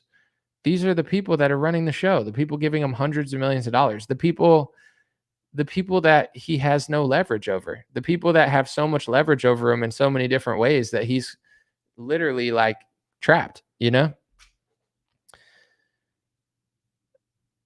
And to be honest, after like just seeing how things really work, I'm just talking about it. I don't know if Trump can do anything. I used to think a lot of things, but I think either Trump is completely in on it, or he just knows that he has no chance. Like, he knows he's completely surrounded. So it's like he can't be someone else. Like, he doesn't have that option. He doesn't want to rock the boat. He doesn't feel like going down that path. It's not worth it, So to me, when I listen to Trump now, it sounds like someone who completely gave up. when I used to listen to Trump, he sounded like he was having fun. He's exciting. He's interesting. When I listen to Trump now, maybe it's because of old age, or maybe it's because he's just completely powerless. Even if you like Trump, be honest. Does Trump sound the same as he used to? I listen to him in the EU. He doesn't sound excited. He doesn't sound powerful. He sounds like someone that's like emotionally castrated, you know? He doesn't even sound like he believes what he's saying anymore. When he used to talk, he used to be like, we're taking America back, we're fighting the EU, blah blah. Now when I hear Trump talk, he just sounds like somebody reading a script. Like he's trying to have as much fun as he can with it and make jokes, but he doesn't sound confident. He doesn't sound like he believes it. I think he knows that he's only allowed to do so much, and he's just probably trying to do what he can while he's there, and then whatever he wants to do next. But someone said nighttime streams are always welcome. Well, I had the energy tonight, so I figured I'd go in a little bit, but I'm probably going to hang out for like 30, 40 more minutes. I do these longer live streams for multiple reasons now. One, I don't know. It's fun. It's, when I have the motivation and inspiration, I like to do it. Also, when you do a long live, even though it's annoying afterwards, like, why is he live so long? If you're actually here or people are coming and going, then it's like, the longer you are, the more people have a chance to come and go. But also, I know it's not the smartest thing to do long live streams, but I'm not looking for, like, I don't need any more views. I don't know. I'm not seeking. I don't want to be the richest. I don't want to be the most famous. I don't want to be the most well-known. I'm already more well-known than I probably need to be. It's not appealing for me to like scale it out. Every time people talk to me, they think I want to get bigger and be more seen. I'm already too seen. I don't need more attention. So I like the long live streams. People do. You can come and go, but it's obviously not going to be the easiest video to watch, and I'm totally okay with that. I think it's probably for the better.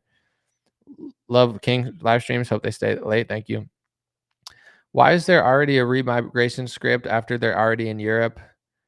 Well, I don't know what script they have, but I just, demographics and statistics, like it's going to be very difficult to stop the direction of things. So all they're going to do is just talk about it. I mean, maybe eventually there'll be a leader who actually cares, but it's not Keith Starmer and it's not Donald Trump. So as far as like, could it happen? Potentially, but I think right now they're just, they're putting on a show for people like, yeah, look at this problem. Yeah, it's pretty bad. But like, I guess someone said this about the Trump H-1B visa thing when we found out that it wasn't going to be $100,000 a year. It's just a one-time fee for new lottery people. Someone said it's like throwing a glass of water on a house fire. That's what Trump and people do. England, it's like they're throwing water on a house fire. That's all they want to do. They don't have the ambition to do more. They don't have the spirit to do more. And in many cases, I don't think they have the freedom to do more. I don't believe that these Western politicians are free. I don't think they're allowed to serve their nation. I don't think anyone that wants to serve their nation will be allowed to get to that point. It seems pretty clear at this point, unfortunately. Now, like I mentioned with JD Vance, this is once again going to be misconstrued, unpopular. I don't care. If they know that JD Vance will not start the wars, they will not let him become president and they will turn on him. If JD Vance is willing to play the game and just do whatever they want, then they'll let JD Vance be president. And I hate to be that guy, because maybe a few years ago I would have been like, oh, you guys are being too pessimistic. But I personally think that JD Vance is not a fan of the wars. He's more like Charlie Kirk, where yes, he supports them if he has to politically, but instinctually he doesn't want to. And even though he has Palantir ties, and even though he does what he needs to do now because he's vice president, they know what JD Vance really thinks, right? I'm guessing that everybody's text messages are being read, every phone call is being tracked. If you think you're talking about something privately, you're not. You're probably not, especially a politician. A politician, everything they're saying is probably being recorded, and every person they think they're talking to privately it's not. So if JD Vance behind the scenes doesn't like the wars, they know that. So same with everyone, anytime anyone says anything weird to me, I just assume that they're like being, I'm not saying necessarily a Fed, but any conversation I have publicly, privately, I believe I'm being recorded. I think I am. I'm not saying it's necessarily true. You can call me paranoid. I don't want to have any conversation. Like every time I talk on the phone, anytime I'm on a date, anytime I talk to anybody, a friend, whatever, I just assume I'm being recorded. I'm not saying they are. I'm not saying everybody's against me, but there's no such thing as a private conversation that I'm having. I don't believe. So, they're like, people think they're saying stuff in a group chat. I don't think that. I think I'm being recorded at all times. And I carefully say well, first of all, I tell the truth. So it's easy. I say the same things that I'm saying now when I talk about politics behind the scenes, because this is what I believe. But anytime anyone says anything fetty to me or weird, I really distance myself from it, because it's like, are you stupid or are you just trying to set me up? You understand what I'm saying? Because if you're stupid, you're saying this to me, assuming that everything's not being recorded. If you're trying to set me up and saying something weird, then it's just weird. Either way, want no part of it in any situation. Someone said surveillance is real, dude. 1,000,000%. And especially for politicians, dude. Trump has no ability to think for himself, because if he ever thought for himself away from the cameras, they'd record him. If JD Vance doesn't want the wars and he wants to be the president that's against them, they know this, even if he's trying to say it to only people he trusts. That's just the reality of the world we live in. I'm realistic about it. It's like, I'm not going to like get drunk and get Project Veritas on a freaking date with some chick. Like, it's not going to happen to me, because I'm going to say the same things now that I'm saying there. I mean what I say. I'm a nonviolent person. I don't like war. I'm an honest person. I'm just saying what I think. I'm not putting on an act.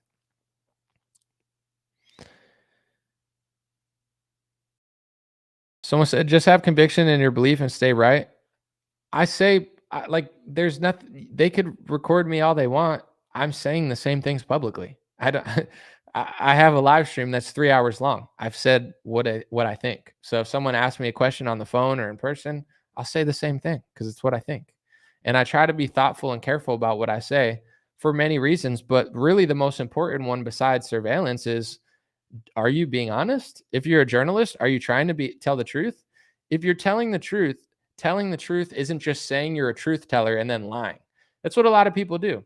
Some of the, as somebody that's been in this space a lot, some of the most deranged people and some of the least loyal people are going to be truthers.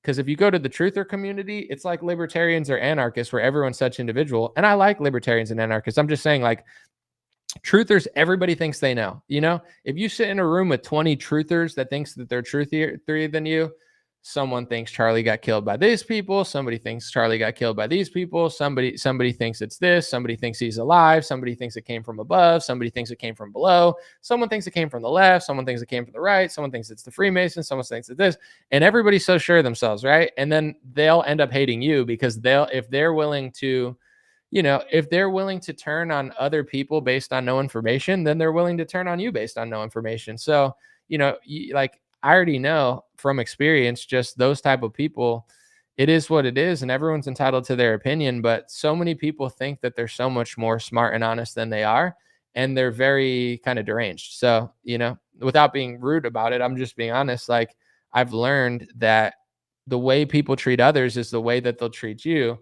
And the way I treat others is the way I want to be treated. And the way I do the news is the way I think it should be done. I don't think I should just wear a hat that says truth and then lie to people constantly, or post a true social and lie. I don't think that saying that you're being a good journalist means that you are. I think the truth means you have to be honest about what you do and don't know. And that's why sometimes I'm very long-winded, but it's not to like cover my bases and act like like nervous about something. It's just to be honest. Like, if I actually know something, I'll say why I know it, or I think I know it. But so many people, the most confident people, are the fakest people. The people that think they're the smartest are the dumbest. The people that'll judge you for saying something are wrong about 20 things, but they have no self-awareness to know. So you understand what I'm saying? I think Trump is a puppet. I think Trump is sold out to the donors. I think he's completely powerless at this point. If you want to think otherwise, okay. Time will tell, I guess. Who can actually say they know the truth? I could tell you what's fake, though. Well, I don't think anybody besides God can be 100% accurate. However, I think that self-awareness is how you understand things. And people that lack self-awareness, they can't see the truth in other people because they can't see the truth in themselves. Any personal flaw you have will be projected out onto the world. And we all have flaws. I have flaws. I have issues like everybody. But if you're honest with yourself and you know yourself, then you understand what's going on. So many people are dishonest with themselves. They're in a struggle with themselves. So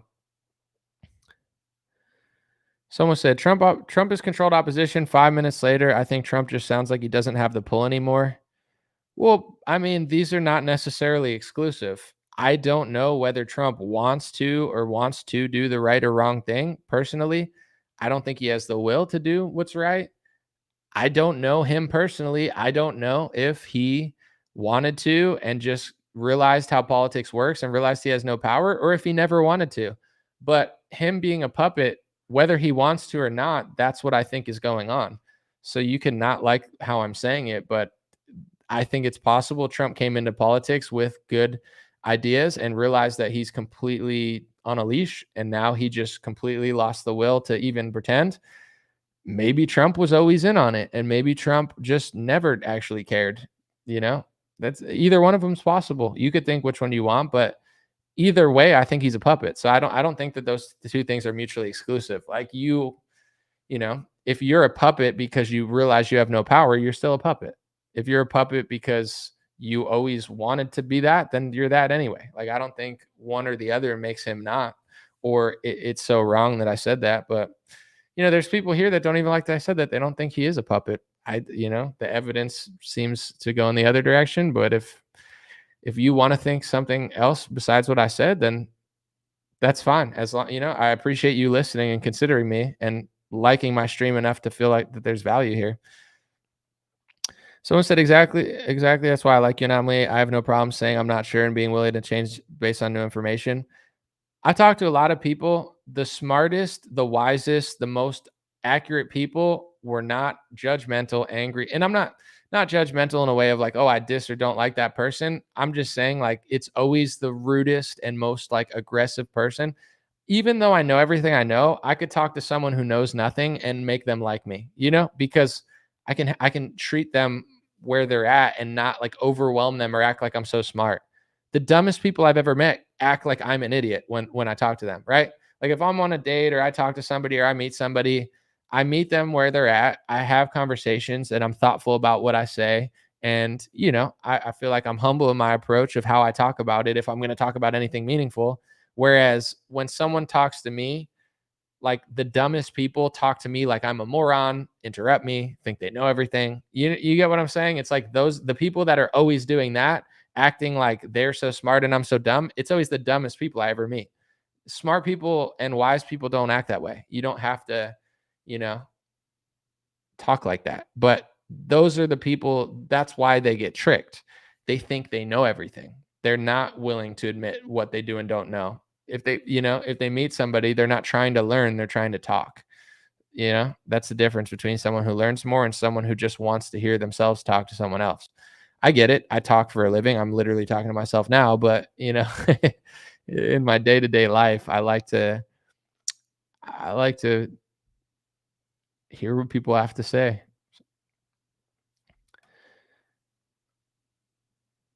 Someone said Zionists and Bolsheviks are the same people, not different sides. Silly goose. Are you insulting others? My guy, it feels like you're trying to argue with me, even though you agree with me. So I don't understand what you're going for or what you're doing. I feel like I say that. I feel like I say that Zionists and Bolshevik are basically going to the same place. I've tweeted that like 5 years ago.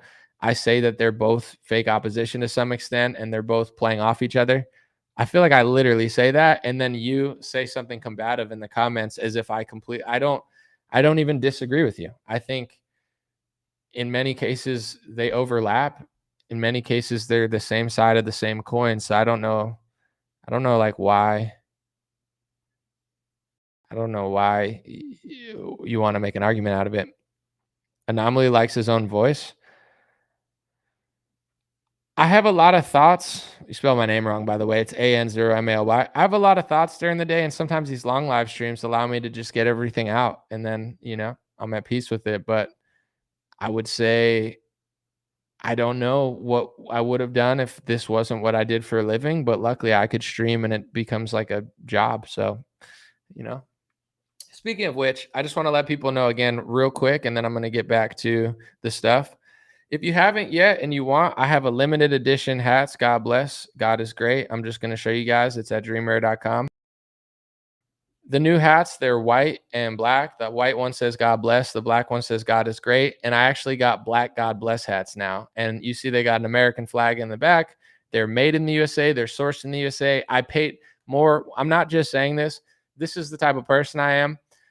I could have pretended like it was made in the USA and they have these loopholes, but got the products from elsewhere. I'm paying a lot more to get everything made in the USA, stitched in the USA, sourced in the USA, materials from the USA. It's all made in the USA. I got these hats. I got my shirts. Dreamrare.com. I bought them out of my own pocket. So I'm buying hundreds of these hats. They're being stitched right now. The pre-order's up. Go to dreamrare.com. These hats are fire. They start good conversations. Anytime you wear them, people say, I like your hat. You connect with like-minded people. And I got some banger shirts too. If you want to know the truth, I'd rather you buy the hats than the shirts, because the hats I've paid, I'm not going to say how much, but I paid a lot of money to buy them and warehouse them. So I'd rather you guys buy the hats. And also I think they're a more unique product anyway. So get the hats, because those are what I've spent a lot of money investing in. But these shirts, I'm getting a company that I'm working with in the US. But anyway, if you get these too, it's cool. It's just, I'd rather you buy the hats, to just be honest. But I love boomers. We love boomers. We understand that boomers, everyone has their pros and cons. Boomers are awesome, traditional. They work and they do stuff, but at the same time, they destroyed our civilization. But that's okay. We still love them. We love the boomers. The future generations are going to probably be much worse. So we love the boomers, and I'm not looking forward to 20-year-olds running society. They'll probably destroy it. So we love you, boomers. We appreciate you, even though you believe the moon landing. That's okay. We got the one nation under God. It's pretty fire. I mean, especially the black, to be honest, this is like my favorite design, and it came out like super, super sick, like high quality, made in the USA. You already know. Then we got the First Amendment. The truth sounds like hate speech to those who hate the truth, which is the truth. They call you all sorts of names when they can't debate you, because certain people, the truth is like throwing water on a witch. They just spiral and they don't want to hear it. So get yourself a white God bless hat. Get yourself a black God bless hat. Get yourself a black God is great hat at dreamrare.com. Let me see if I made any sales during this live stream. If I didn't, I'm going to rage quit. Oh, I did. Wow. We did make some sales. So appreciate you guys. I'm not going to quit on you. I'm not going to say how many, but you know, we're doing all right. We're doing cool here. So thank you guys. It's taken me a while to get more merch. Let's see. Made in the USA. NAFTA destroyed our family business and the family. Another side note with me too, I work with USA businesses. Like I have somebody that warehouses my stuff. He also helps me manage some stuff now. It's a friend of mine. He and his family made in the USA or in the USA. You know, I don't like to source things out. I don't like to go the cheap route. I buy all the materials in the USA. I like to work with USA businesses, people, anybody that I work with, like with my business, as far as like, if I need help in any way, I'm not going to just farm it out for some cheap labor. I try to keep it all here. Let's see. Name a historian Christian who adheres to that. Are you arguing with somebody? Because I don't know. Karen said, I think he's a puppet. Trump? I think so. I need a shirt. I love Anomaly. My wife is jelly. You want a shirt that says, that's kind of like, I'm not going to make that shirt, but get your wife a I love boomers shirt. You know, if you love boomers, she loves boomers. Why not boomer out and get yourself a boomer shirt? Maybe we'll make a whole like boomer. I'll make a whole boomer album. It's going to be called I Love Boomers. I'm going to take if I ever take a month break, it's because I'm making an I Love Boomers album, and it's just going to be like me professing my love to the booms. It's going to be like Frank Sinatra meets like Kendrick Lamar. You know, it's going to be like a mix of like New York, New York, but then also like some fire raps of like, I like boomers. But someone said, you knew I was a boomer before you let Woo. I mean, dude, I laughed so hard. I was trying to figure out like a good dude. Isn't that great? Look at that. It's like here, can I put it closer? Oh, let me see. Look at that. Come on.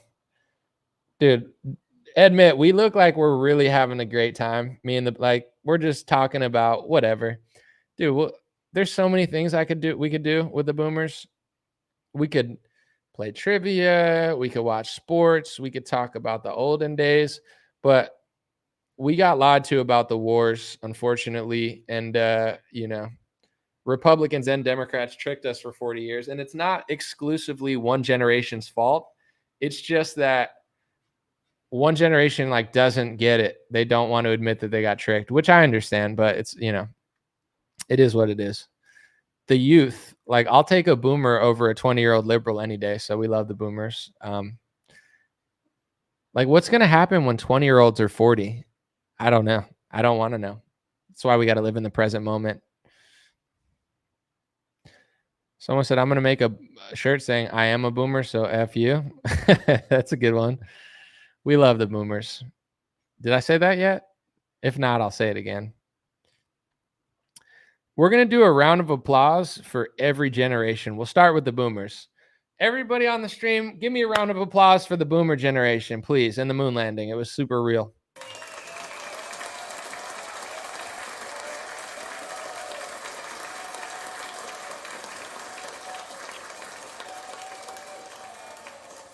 All right. Next up, we got, I don't know if I'm going in order. If I forget one, oh well. I'm not a age generation historian, but Generation X. We don't know much about them. They're kind of quiet. They sneak between the two, but Generation X, everybody.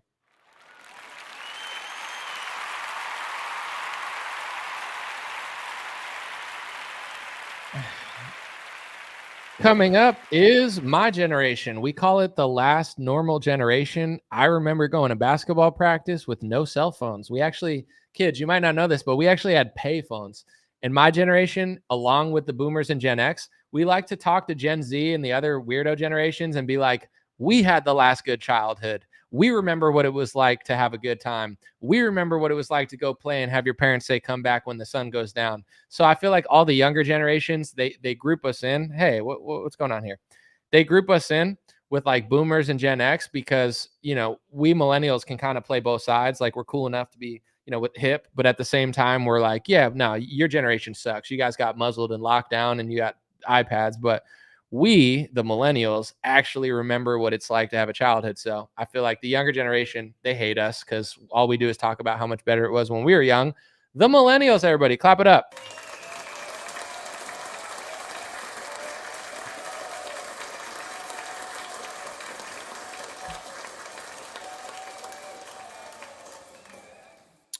What's the next one? Gen Z, I guess. Gen Z. They claim that the right-wing Gen Z guys are pretty based. The left-wingers don't know what gender they are. And there's really no middle ground. They're either super, super based or they think they're a furry. Let's give it up for Gen Z. That was weird. Anyway, is there another generation? What's the new one? Generation Bieber or something? Generation Alpha? Is it? Generation Alpha? Are they even alive yet? Generation Alpha. Let me see. Is that a thing? Oh, yeah. 2010 to 2024. No one knows what they're going to be yet, but Generation Alpha had pharmaceutical masks on their face when they were 2 years old. It's going to be weird. All right. Let's see. Do we make any sales for my last sales pitch? I'm going to look on my thing. Any more? Oh, we made another sale, dude. I might just stay and make sales the whole time. Let's see how many boomer shirts sold. I'm going to look. I'm just curious if this has been working. I'd rather you guys buy the hats than the boomer shirt. Not that I care. I'll take any sale, to be honest. But let's see if I sold any boomer shirts today. Let's look. Oh, let's go. We sold a boomer shirt. All right. So how many we sell? Oh, we sold 2 I Love Boomer shirts. So congrats to those who got the boomer shirts. We appreciate you, but we sold 2. So those are going like crazy. We sold 1 First Amendment shirt. That's cool. I got other designs too. I mean, should I show you guys designs? I'll show you the I haven't even showed it yet, but I got this Trumpy Wumpy design. Oh my gosh, it's going to make that lady on Facebook so mad. I'll screenshot it and try to figure out how to like upload it. Give me 1 second. But dude, this shirt's a banger too. I forgot about this shirt. Hold on. I'm gonna download 2 more shirts and show you guys. This is gonna be great. I'm excited. Maybe I'll download 3. Let me see. We'll go 3. I got some heaters coming. Let me get that Trumpy Wumpy. That real boy Trumpy Wumpy. Where is it? Did I hide it? Where's the Trumpy Wumpy? Wumpy. I think I hit it. It's not even like you pretty much gotta like search for it in order to even find it. Oh yeah, I remember now. Okay, give me 1 second. Wait, am I freezing again? Why am I freezing? Let me be myself out here. All right. Trumpy bears my support. Dude, wait till you see the Trumpy Wumpy design. Dude, I'm so pumped. Hold on. I'm making it real quick. I got to do like a whole process of this. So there's that Trumpy Wumpy. I'll leave that on the screen for like 15, 20 seconds though. Then we got the banker one. That's a pretty cool one. Then we got this one. I can't wait to wear this one around. I wonder what people are going to think. But anyway, all right. Bouncing. 1 second. Bounce. Okay. Uploading. Got you guys. Give me like 15 seconds. All right. Here we go. So here's a few of the other designs. One of them's hidden, the Trumpy Wumpy one. I have a little experiment. I think I'm going to try to sell the Trumpy Wumpy one and the Trump is pretty cool one at the same time and just see if people like or dislike Trump more. Just as an experiment. Like if you have a family member who likes Trump, then you could get them the other one just because it's funny. But here it comes. Ready? Tell me what you guys think. That is the Trumpy Wumpy. You could see Trumpy Wumpy. He's got a vaccine on his head. If you're wondering what that is on his head, that's the vaccine. So that's the Trumpy Wumpy design. You can get that for somebody who, if you need your Trumpy Wumpy doll. There's the bankers control both parties shirt. You got the banks puppeting the Democrats and the Republicans. That's one of them. So that's a fun one as well for the family. Let's see the other one we got. This is an underrated design. This next one for you guys. I like clean, nice neighborhoods, which is true. Like I like clean neighborhoods. I like nice neighborhoods. You see that guy waving to you with the thing. Just, if you want to let people know, I don't want the whole world to just be disgusting. I like clean, nice neighborhoods. That's that one. So banger.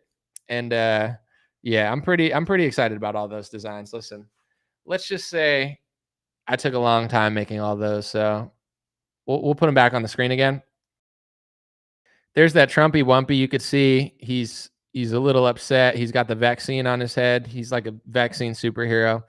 The story behind the Trumpy Wumpy is essentially, I think that people that are obsessed with Trump, it's like a baby watching the Teletubbies. And if you walk in front of a baby, they'll throw their applesauce at you and say, get out of the way. The Teletubbies are on the screen or whoever. I'm trying to watch Hey Arnold. It's like a boomer or a Trump fanatic watching Trump on Fox News. Like if you walk in front of the screen, they're like, get out of the way. Trumpy Wumpy's on the screen. So that's what that one's about. And of course, I had to put a vaccine on his head because Trump is the father of the vaccine. So as much as people want to pretend like it's just Fauci or the deep state, Trump loves his vaccine. He's a vaccine maniac and he's obsessed with his COVID vaccine. So we threw a vaccine on his head for good measure. That one, you got the banks puppeting the Democrats and the Republicans. It's straightforward. You understand it. I don't got to talk that much about it. But the last one is just a call for America to clean up a little bit. Like my favorite places in America, I like clean, nice neighborhoods. I don't think crime is cool. I don't think trash is cool. I don't think like filth, like in Los Angeles, like that's not cool anymore. What's cool is nice, clean neighborhoods and a neighbor you could trust. So that's that shirt. Let's just say got a lot cranking out. I got other designs too. I'm not going to show you everything. Like I said, I really want to sell these hats. I bought a bunch of them, but I got some other, like if you guys really want to see, I got a lot of designs. It took me a while to do it, but those are my favorite ones. Tell us your lonely, real feelings. Why I'm lonely now. I mean, I guess I am lonely. I'm just talking to myself at 9:34, but whatever. Let's see. You can use my I could use your Elmo. What? I don't. Elmo wall. Oh, Elmo licking the wall. What happened to Elmo? Like didn't someone hack their account or something? That I missed that whole thing. Um, Tell us what you're really thinking. I just did. I just told you. So let's see if we got any more sales. Ugh, no sales off of that. We got 5 visitors in the shop though. Dude, it's a good time. We had a good stream though. Well, the culture is anti-clean right now. I like clean. Like even if you go to a club or something, don't you want to walk outside and not step in like trash, you know? Clean, safe, nice. Everything you can't be safe all the time, but at the same time, everything doesn't need to be gross. I like clean, safe neighborhoods. Maybe I should make an album about that. I should have made Trumpy Wumpy bigger.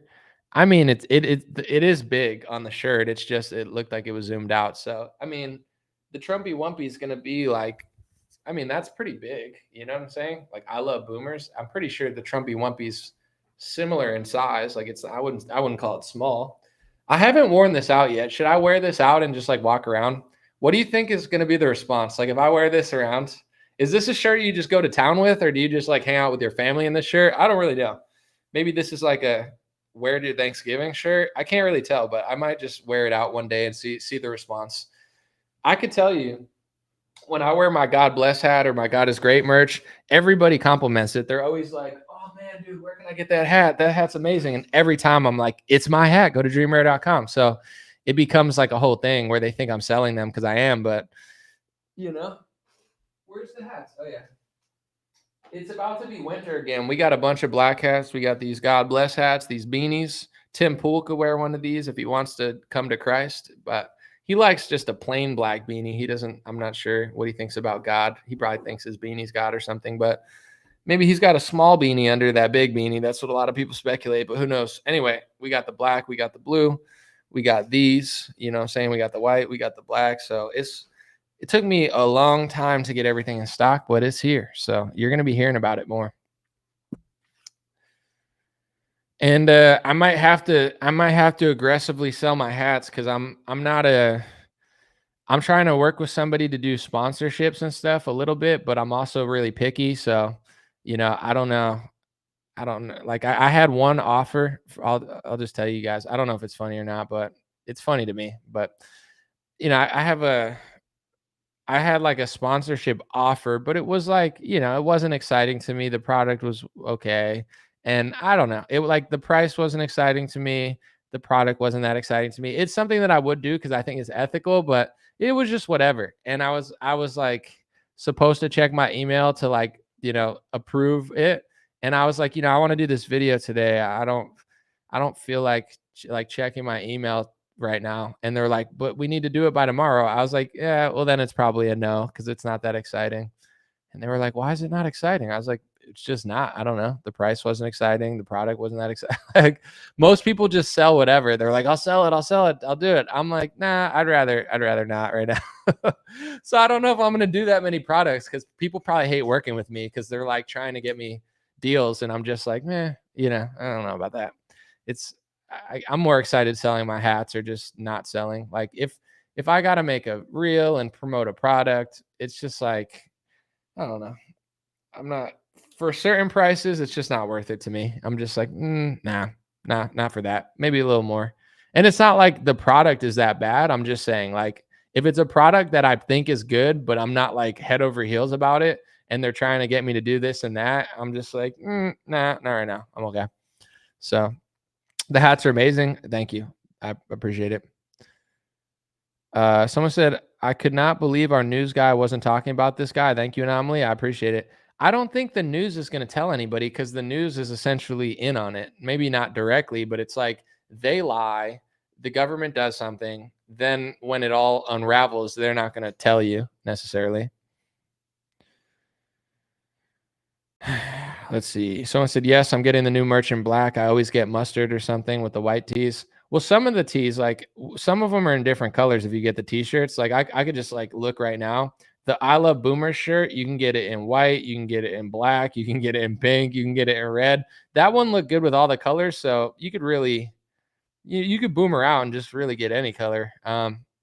The I Like Clean Neighborhoods, that's in white and black and orange. Like, you know, I basically, what I did for every shirt is I looked at the design, because those ones are printed, like I don't have them in warehouse. Basically, they print them on the go. But as you can see, like I made sure I bought my own shirts in order to make sure they're good. Like, to be honest, this, not only is this shirt made in the US, but like this quality is like incredible. Like I'm super thrilled with how this came out. But anyway, yeah, I could pick all the colors. So I looked at the design and made sure that the design looked good with the backing color. And if it looked good with the backing color, I allow it as an option. So there's a lot of options with those.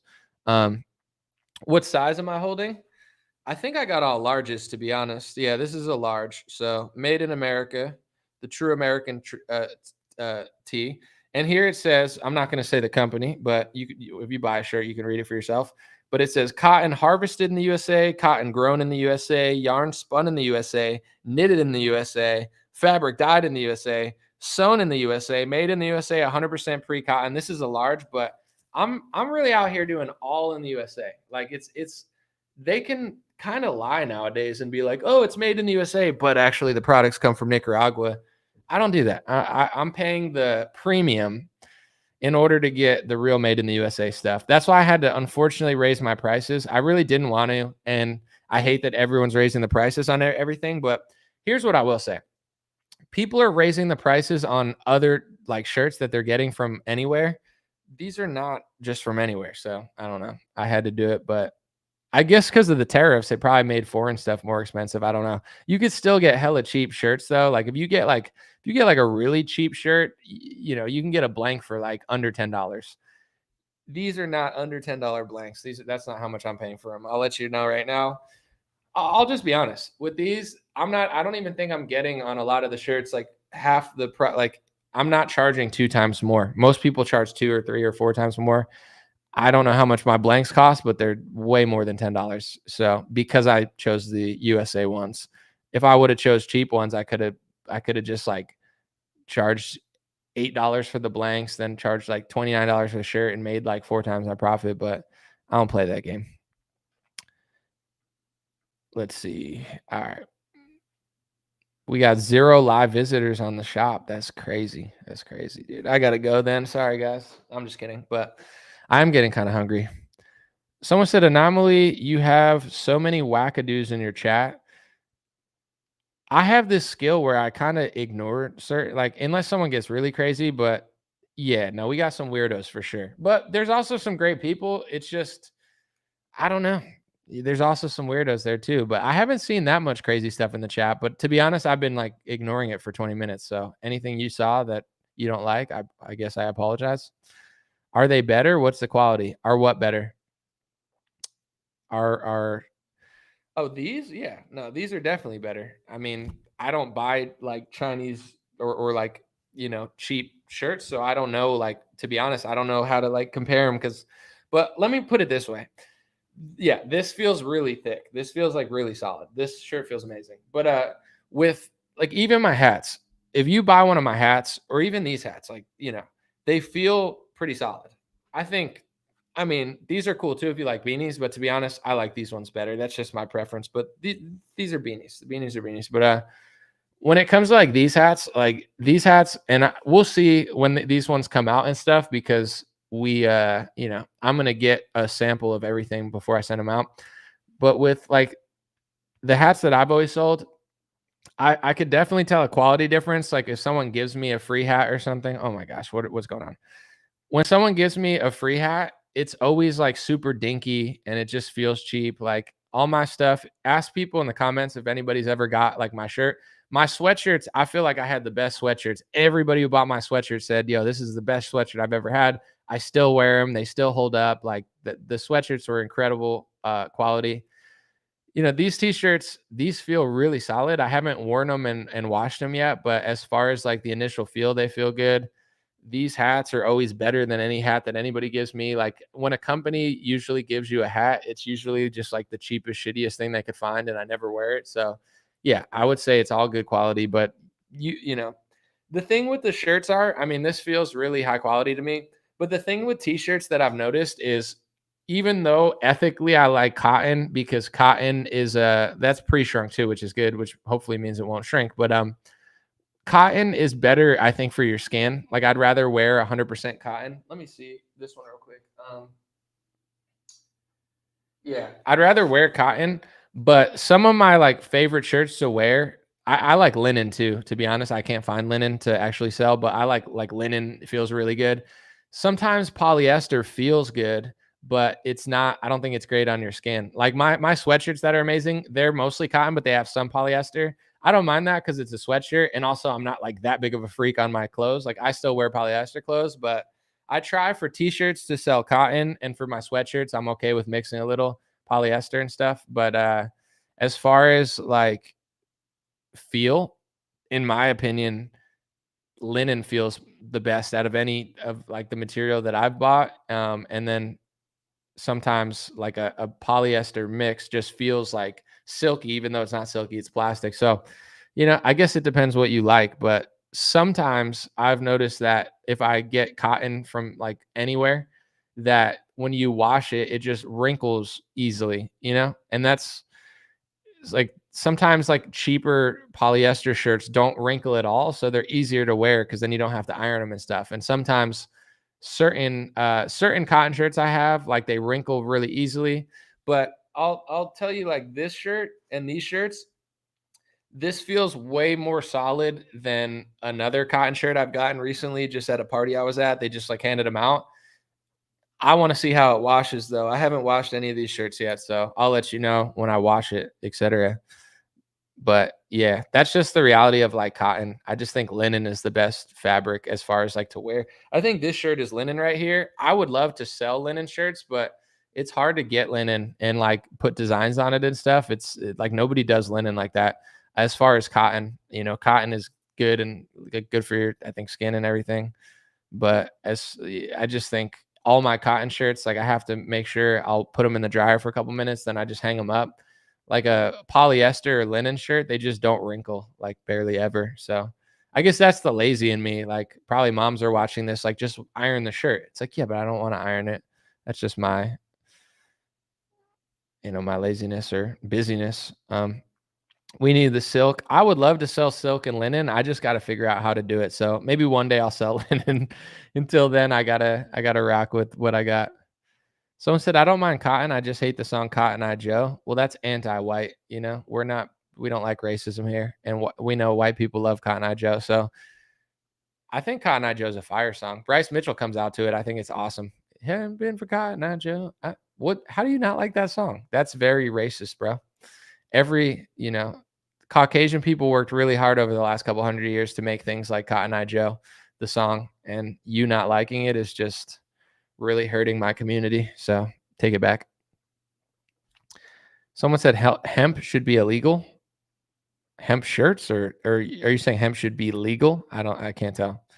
Linen is expensive. Well, that's another thing too. It's not only hard to find and like sell, but it's expensive. Yeah. I don't think this shirt was that expensive though. I don't want to like look now, but I'm kind of curious. I think this is linen for sure. I just like the way it feels. I don't think this shirt was that expensive though, to be honest, but maybe they're lying to me. Maybe it was made in Bangladesh. I don't know. You think Cotton Eye Joe sucks, the song? I think it's a cool song because it just proves like if it sounds cool enough, nobody cares what they're saying. Like nobody knows what that means, but everybody's just like dancing to it. They're like, ee, ee, ee. It's like, what? Who's Cotton Eye Joe? What does it mean?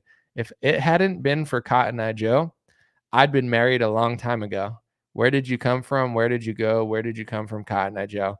So did Cotton Eye Joe like cock block him in a marriage or something? Like is it like the male version of that Dolly Parton song Jolene, where like Jolene steals the guy because Jolene's so attractive or whatever? Is Cotton Eye Joe Jolene for men, where if it hadn't been for Cotton Eye Joe, I would have been married a long time ago. Where'd you come from? Where'd you go? Where'd you come from, Cotton Eye Joe? Just stealing his girl or something? It's profound, actually. So I like the song more now. I never thought about that. James said Luck of the Irish is great. That's my last single. Thank you, James. I appreciate you, man. I think it's great too. It's a very niche song. I knew it wasn't going to take off right away because it's like an Irish banger, but for the world. So, maybe one day the Irish people will appreciate it. For now, it's just us and a couple thousand people. So thank you. If it ain't been for Cotton Eye Joe, I've been married a long time ago. Where'd you come from? Where'd you go? Dude, Cotton Eye Joe must have had so much swag. He just came up dressed in all Cotton Anomaly Dream Rarities and just stole his chick. And then he's like, where'd you come from? Where'd you go with my girl? What just happened? Like, he just swipe or no swiping. He just swiped the guy's chick. But the guy wasn't even mad at it because Cotton Eye Joe is so cool. He's just like, I would have been married if you didn't do that. But at the same time, you got so much swag. I'm not even mad at you. Wait, is this just going to freeze on me now? Hold on. I'm trying to switch it. There we go. Sorry about that. All right, I'm going to take off. Appreciate you guys. God bless you. God bless your family. God bless America. God bless the world. Thanks for hanging out. Let me know what you guys think. And like I said, for that whole, if you want to see this, I'm not going to play the whole thing. This former wanted Al-Qaeda terrorist is now in the United States because he's the president of Syria. Even though the wanted poster of his $10 million reward is still posted to the U.S. Embassy of Syria's Twitter page, the United States dropped the bounty in late 2024 and has since not only dropped sanctions on Syria, but apparently invited him to the U.S. Here's former CIA director. If you want to see that whole video, I think it's on YouTube Shorts or whatever, but it's on Instagram, it's on Facebook, and I've been trying to do more short reporting like that when I'm inspired because people see it and it kind of gets the point across pretty quickly. So if you want short content, I got it. You want long live streams, I got it. I'm going to work on a mid-sized video. It's just taking a lot of like processing and things that I'm going into it, but I will do that. I was going to do it today, but I was just like, that Al-Qaeda story just kind of like, I was like, why has nobody noticed this? I think some people do, but most Republican pages probably will not even notice it. They'll be like, dude, like most pages will be like, dude, Trump was at the EU and the UN and he was like saying really cool stuff. It's like, bro, he's literally Mike Pence now. Mike Pence is like thrilled with Donald Trump's foreign policy. Look, Mike Pence is like, President Trump is right. Ukraine has fought bravely for 3.5 years since Russia's unprovoked and brutal invasion. With American leadership and the support of NATO, Ukraine can fight and win a victory in freedom. Thank you, President Donald Trump. It's like, we get it, bro. Trump turned into Mike Pence. Now you're happy. And everybody that voted for him is like, wait, what? I didn't vote for this. But how was my Mike Pence impression? I feel like it was pretty accurate. I don't know. For a while there, I tripped myself out. I was like, Mike, is that you? Is that you, Mike? But maybe it wasn't that good. Maybe it's all in my head. Someone said, God bless my autistic son. I love Tylenol. You're something. You're something, Kirk. I don't know what you are, but you are definitely something, bro. I think when they say there's a bunch of weirdos in the chat, they're talking about you. But we like you, Kirk. You're our weirdo. And in a funny way. I mean, that was funny. You're not weird. I'm just kidding. But appreciate you guys. God bless you. And check out dreamrare.com. Thank you to everybody that purchased a hat or a shirt. If you love boomers, say it loud and proud with me. But really, like I said, I got a couple hundred of these hats in white and black. And those, once they're gone, who knows if I'll get them back again. But they are being made right now. They're being stitched. And eventually they will ship out. If you order them on the pre-order right now, just letting you guys know, they should be out sooner than later, but definitely in October. Because it's a pre-order, I wanted to get ahead of it since I bought them all up front. But as soon as we get them, we'll ship them very quickly, and they should come to you in October. I'm thinking like mid-October, maybe early October. We'll find out, but I don't think they should take that long. So just letting you guys know, that's a pre-order. It's all in the description. Grab a hat before they're sold out, and then you'll be on the list. Appreciate you. God bless. I'll be back soon. dreamrare.com.